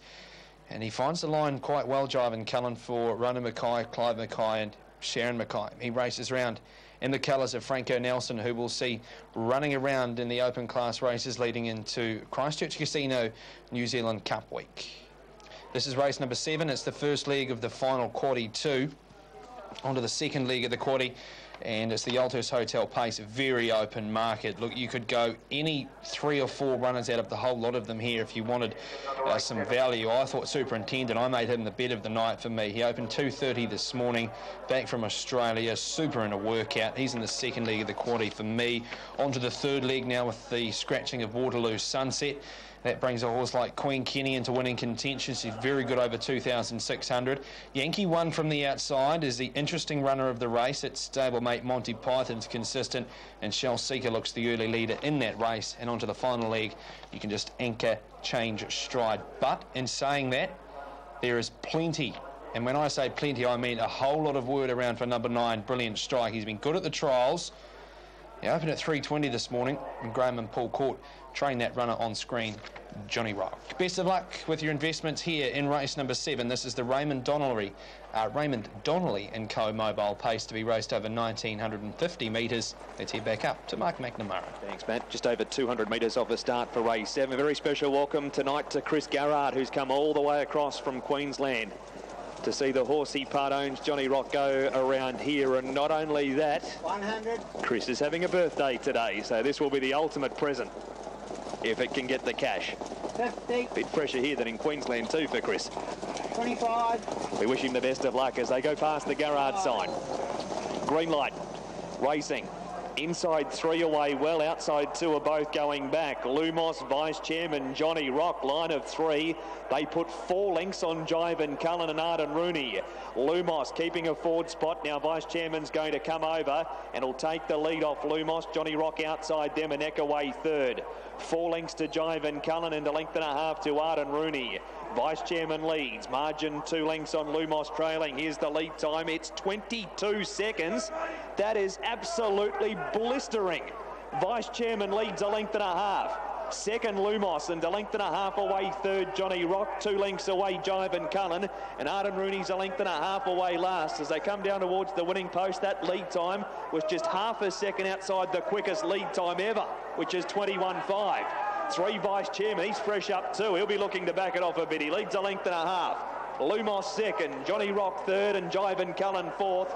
Arden Rooney comes away from the inside. First quarter 29.2. And Vice Chairman at the 1,000-metre mark leads. Lumos second, Johnny Rock. He's going to think he's back in the States with these times. Off the pegs again. A length and a half, Jive and Cullen. and Arden Rooney is last. Towards the back at the 800-metre mark in Vice Chairman. He leads a length and a half. Johnny Rock second, Lumos third, Jivan Cullen follows Johnny, and a length and a half to Arden Rooney. They have around 700 metres to go. Vice Chairman and Dexter done by a length. Second, Johnny Rock. Lumos waits for the Stun and Cullen at Pineley Farm passing lane from Jivan Cullen and Arden Rooney. 29.9 the second quarter, 59.1 for the half, 4.50 to go. Vice Chairman's getting a comfortable third quarter, and he slipped away a bit. He put 2 lengths on Johnny Rock. Jivan Cullen sets out after the leader. Lumos is gone. Johnny Rock's under pressure too, and Arden Rooney sets out after Vice Chairman also. Third quarter in 29. Vice Chairman reeled in quickly by Jivan Cullen. Arden Rooney, this has always been set up for a swooper, and the ultimate swooper is Arden Rooney. Both he and Jivan Cullen have swept on by. They're coming in at long intervals, but Arden Rooney from the back, Jivan Cullen came with him. They ran 1-2. Vice Chairman was 12 lengths away third. First 4 players will need Lumos and Johnny Rock last of the 5. Wow. 5 Arden Rooney, 180 and $1. 4 Jivan Cullen, 190, and 3 Vice Chairman, no third. There was smoke coming off the stopwatch at that 22 lead time.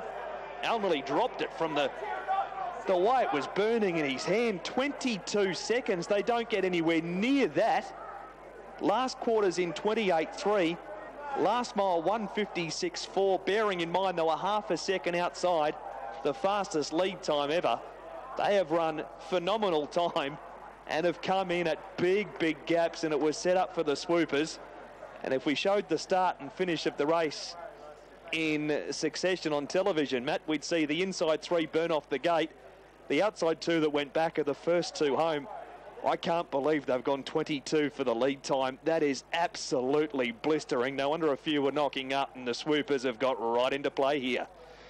And I wouldn't dare guess that either, because our man Al Gibson upstairs is usually pretty well bang on with his sectionals, and that's just phenomenal. 22 seconds, unbelievable for the 1950 metres, and she's just calm, isn't she, Natalie Rasmussen? These horses just, they get up and they go for her. I don't know what it is about her, but there's just something that makes her better than the rest, and these horses, when she sits behind them, we've seen it time and time again, they just find another gear. Here's Mark. 5 Arden Rooney, second 4 Jivan Cullen, and third 3 Vice Chairman.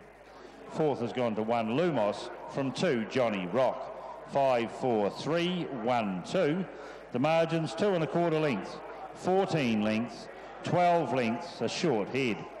The winner's time was 2:18.5, a mile rate of 1:54.3.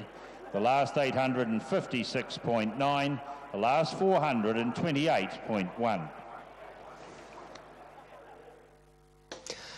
Yeah, there's that air of coolness, that air of confidence around Natalie Rasmussen, and that's been an outstanding drive to get this heavily back favourite home on top in race 7. Numbers 5, 4, 3 and 1. The very good bets landed there.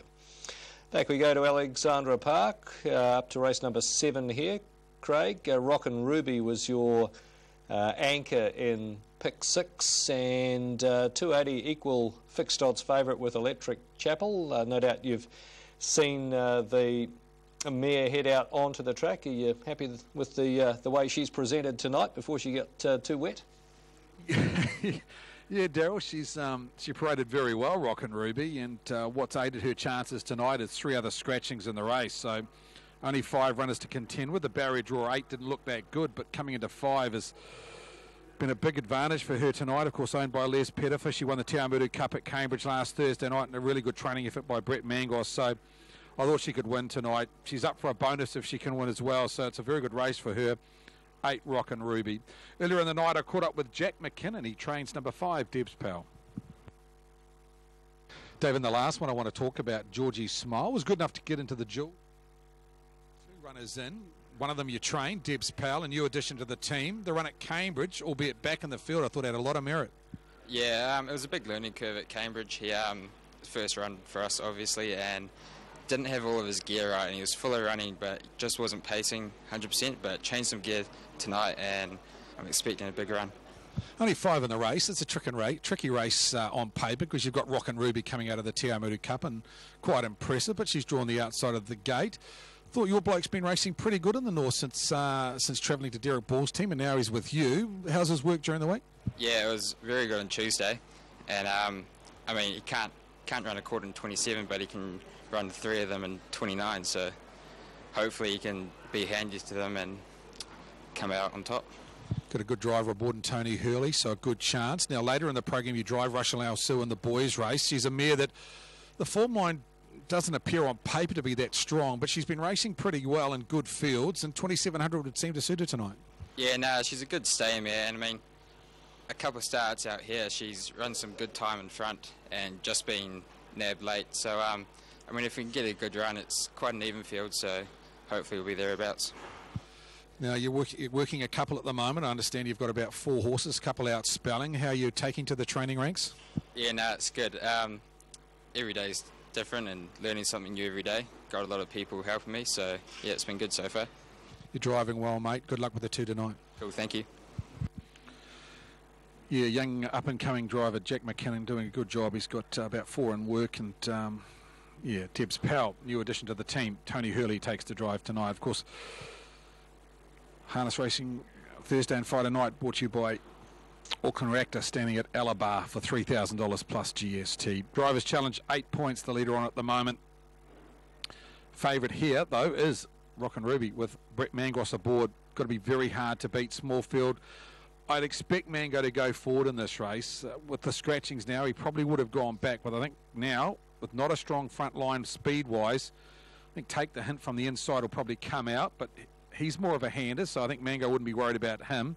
Electric Chapel, barrier 4 now.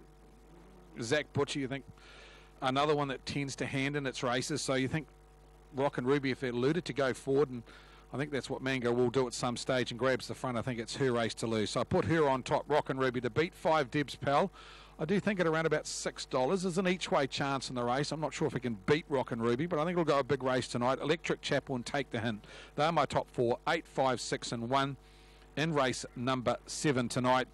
Aaron, as I come to you with about a minute out to our feature tonight, Rockin' Ruby was very good at Cambridge last week. Yeah, it was a super win, running down Beyond the Silence. Of course, Beyond the Silence the week prior won the Spring Cup here at Alexandra Park, so there's great form coming through Rockin' Ruby, and with the scratchings getting into barrier 5, I think she'll complete the hat-trick tonight. I put in the 3 Hot Mark, another last start victor at Cambridge. That was 3 weeks ago. Ben Butcher, Jeff Small. We'll put in the stablemate Electric Chapel. He should be right in this. The small field will help, and 1 Take the Hint. 8, 3, 6 and 1 for me.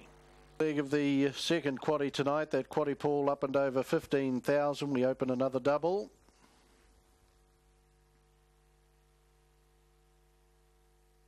Yeah, thanks, Craig. And the Malcolm Wrigley Insurance Services mobile pace, and behind the yellow bar arm.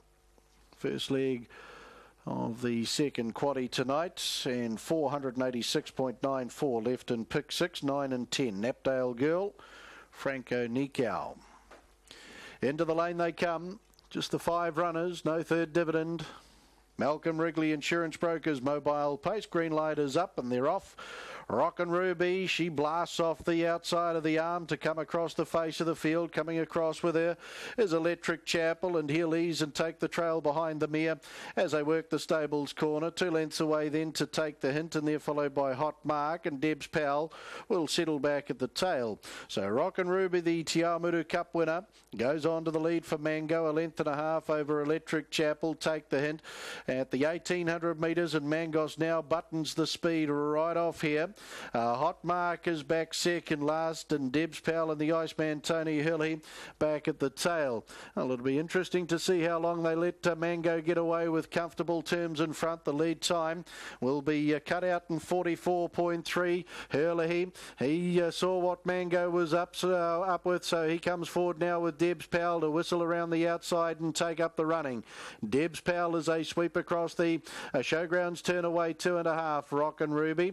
They're followed followed then by Electric Chapel. They're followed by Take the Hint, and back last is Hot Mark. So Hurley, he said, let's make a race of this, boys, and he does that with Deb's Powell as it works into the home straight. 1,200 metres left to go.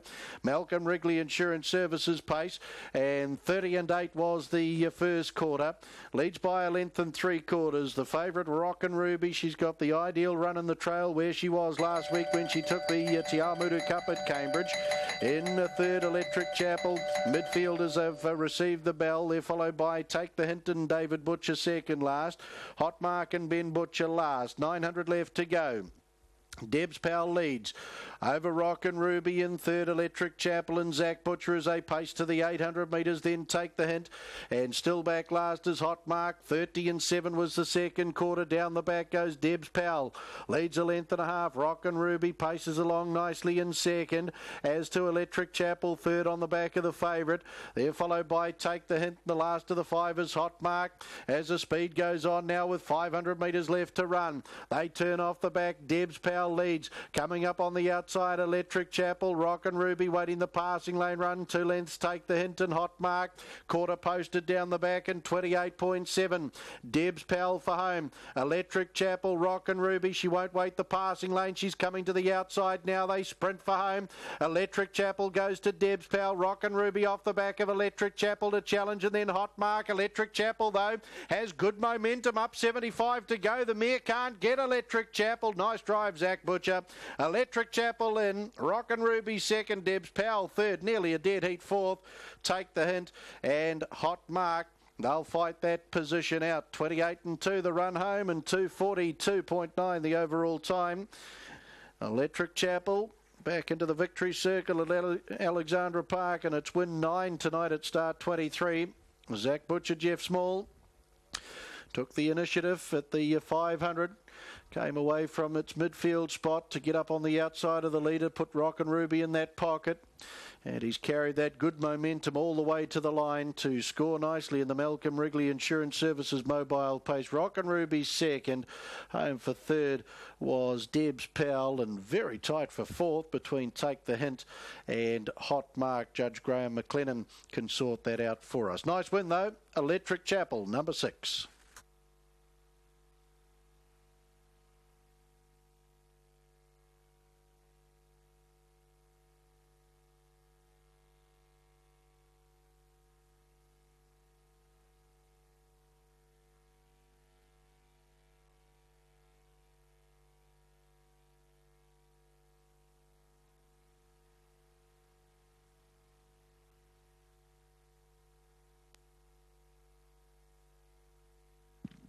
Official placings, race 7, the Malcolm Wrigley Insurance Services mobile pace. 68531. 68531. Horse 6, Electric Chapel, paced the 2200 metres in 242.90. Mile rate of 159.1. Last 856.9 and the 428.2. The margins 2 lengths, 1 3/4 lengths, 3/4 of a length. 68531, race 7, Malcolm Wrigley Insurance Services mobile pace. Career win 9 at start 23 tonight for Electric Chapel, and third victory for Sire Mark 3. Raced by LT Henwood, AB Henwood, TG O'Shea and Mrs. SP McCarthy. Congratulations to you. Beautifully handled by Zach Butcher for Patamahoe trainer Jeff Small. Electric Chapel by Mark 3 out of Electric Kiwi, bred by Chapel Holdings Limited. Gets the job done nicely. Back into the winner's circle, greeted by Wayne over in there for the Franklin Trotting Club, part of the victory celebrations. 8 Rockin' Ruby, Mark 3 Bay 4-year-old mare out of Doug's Choice, raced by LD and Mrs. BM Pettifer. Brent Mangos, the trainer-driver out of Pukekohe. And 5 Deb's Powell for third. 7-year-old Bay Gelding by Sansa Flying out of Mithras for TR Vince. Jack McKinnon trained at Waiuku, Tony Hurley. 6 Electric Chapel at $3.10 and $2.60, 310 260. 8 Rockin' Ruby at $1.40, 140. 5 Deb's Powell third, no third dividend. Quinella $2.90, $2.90. Trifecta $22.90, $22.90. First 4 $49.20. 49.20. We'll have an update for you on pick 6 shortly, going into the second half of pick 6. Numbers required thus far are 9, 10 and now 6.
$5.20. Favourite Mammy Brown on the options and tote. Ready. And racing, taking a flyer out in centre track now is Indiana Izmir along there with Richard Denny's Handy, and now looking for the rowers. Mammy Brown looking to get a run through. Out wide we go to Always Welcome's Handy Enough if good enough. Tracking through now is Il Jetta. Back in the field now we've got getting back is Jibba Jabba Jill. Just up ahead of that was Indiana Izmir, and getting back also Check the Mail across the top they come. Richard Denny's found the lead now and kicks away. 3 or 4 now on Mammy Brown, trying to get around the outside. Always Welcome's also coming into the race. They go for home. Richard Denny though nicely clear. Richard Denny will get this very close here for second. There's nothing between Mammy Brown, Always Welcome, Mammy Brown. That could go either way, and even close here for fourth too. We had Indiana Izmir, Jibba Jabba Jill. Then on crossing to Thrilling Dylan, the one I didn't pick up in the call, and back there also Check the Mail and Il Jetta. Well, Richard Denny jumped out today and jumped out very well. Centre track, the action did come from the middle of the pack and got to the lead and just cleared right away. Richard Denny, nice performance. It's going to be very close here for second. There's nothing between the 3 and the 7. It will be Elise Rahern trifecta, and I think the 7 will possibly just grab that, and that's, is that gone up? No, maybe he has just missed. We'll get that confirmed shortly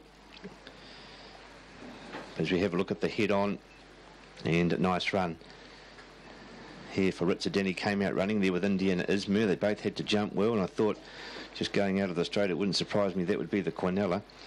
Always Welcome was out wide getting around them, going very close, and up on the inside Mammy Brown getting that to charm run through, but number 4 Richard Denny will come back ahead of the field for Lisa Ahern. She's picked up the trifecta, and it looks like the 3 is coming back here ahead of the 7, and Indiana Izmir will be back in 4th placing. So we'll take a look at the board now, and they have run 30.07 and that run home of 11.54, and Richard Denny jumped to the front today, Daryl, and straight onto the pace. That's what it had to do, and it has cleared away to be too strong. Takes out the dog's own stakes. We'll be back with race number 11, and time to go there at 9:39. Thanks, Daryl. So 4, 3, 7 and 5, the numbers there.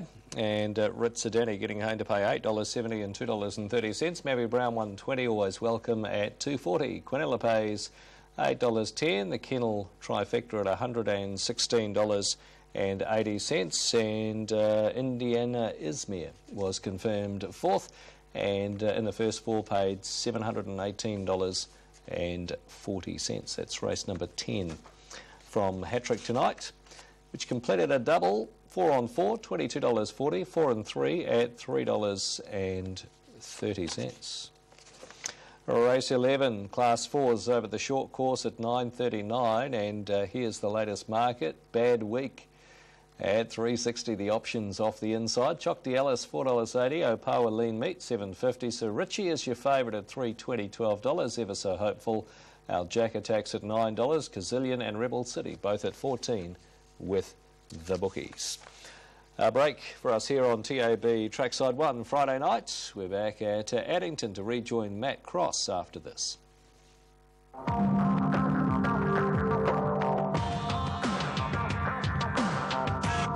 He has run home in 25.98. Sensational sectionals, 25.6. Let this burn in your memory in 25.5. 25.6. 25.9. The last quarter in 25.4. That's the fastest quarter, official quarter, I've ever heard of. American Ideal, sire of Besotted, Group 1 New Zealand record holder for 1,700 metres. Adore Me, Helios still there, Besotted with a brilliant draw tonight, and he's used it to his full advantage. He's back, Besotted. Democrat Party. Democrat Party, 100 left to go. Cyclone Kate on the passing lane. Democrat Party and Cyclone Kate. And the Gotta Go Cullen Young Guns final, and it's Democrat Party. Cyclone Kate second. American Ideal, standing at Woodland Stud. Protexin, the world's most advanced multi-strain probiotic, works by flooding the gut with billions of naturally occurring beneficial bacteria that are essential for intestinal good health. Using Protexin every day protects your valuable animals and birds.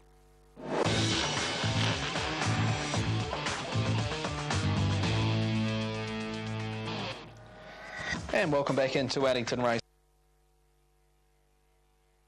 Brought to you in association with Auckland Reactors, standing at Alabar for $3,000 plus GST. Next race for us here is the second leg of the final quaddie. It's the Yalthurst Hotel Pace. This race over the 2,000 metres. Few and far between the races here at Addington over 2,000 metres stand start-wise. They're always incredibly interesting races, though. You'll find horses that step quick and have a lot of speed going around in this race, and I must say it's one of the stronger maiden fields I've seen for quite some time. There's a lot of depth in this race, but the clear favourite is number 6, Superintendent. Here it is on screen and behind the graphics. John and Robert Dunn combining here for the son of American Ideal out of Madam Superior. It's had 6 starts. Now 3 of those did come in Australia. When racing over the mile, it placed on one occasion. It was when running second back on the 17th of December. Now, it did have one race on the 1st of July.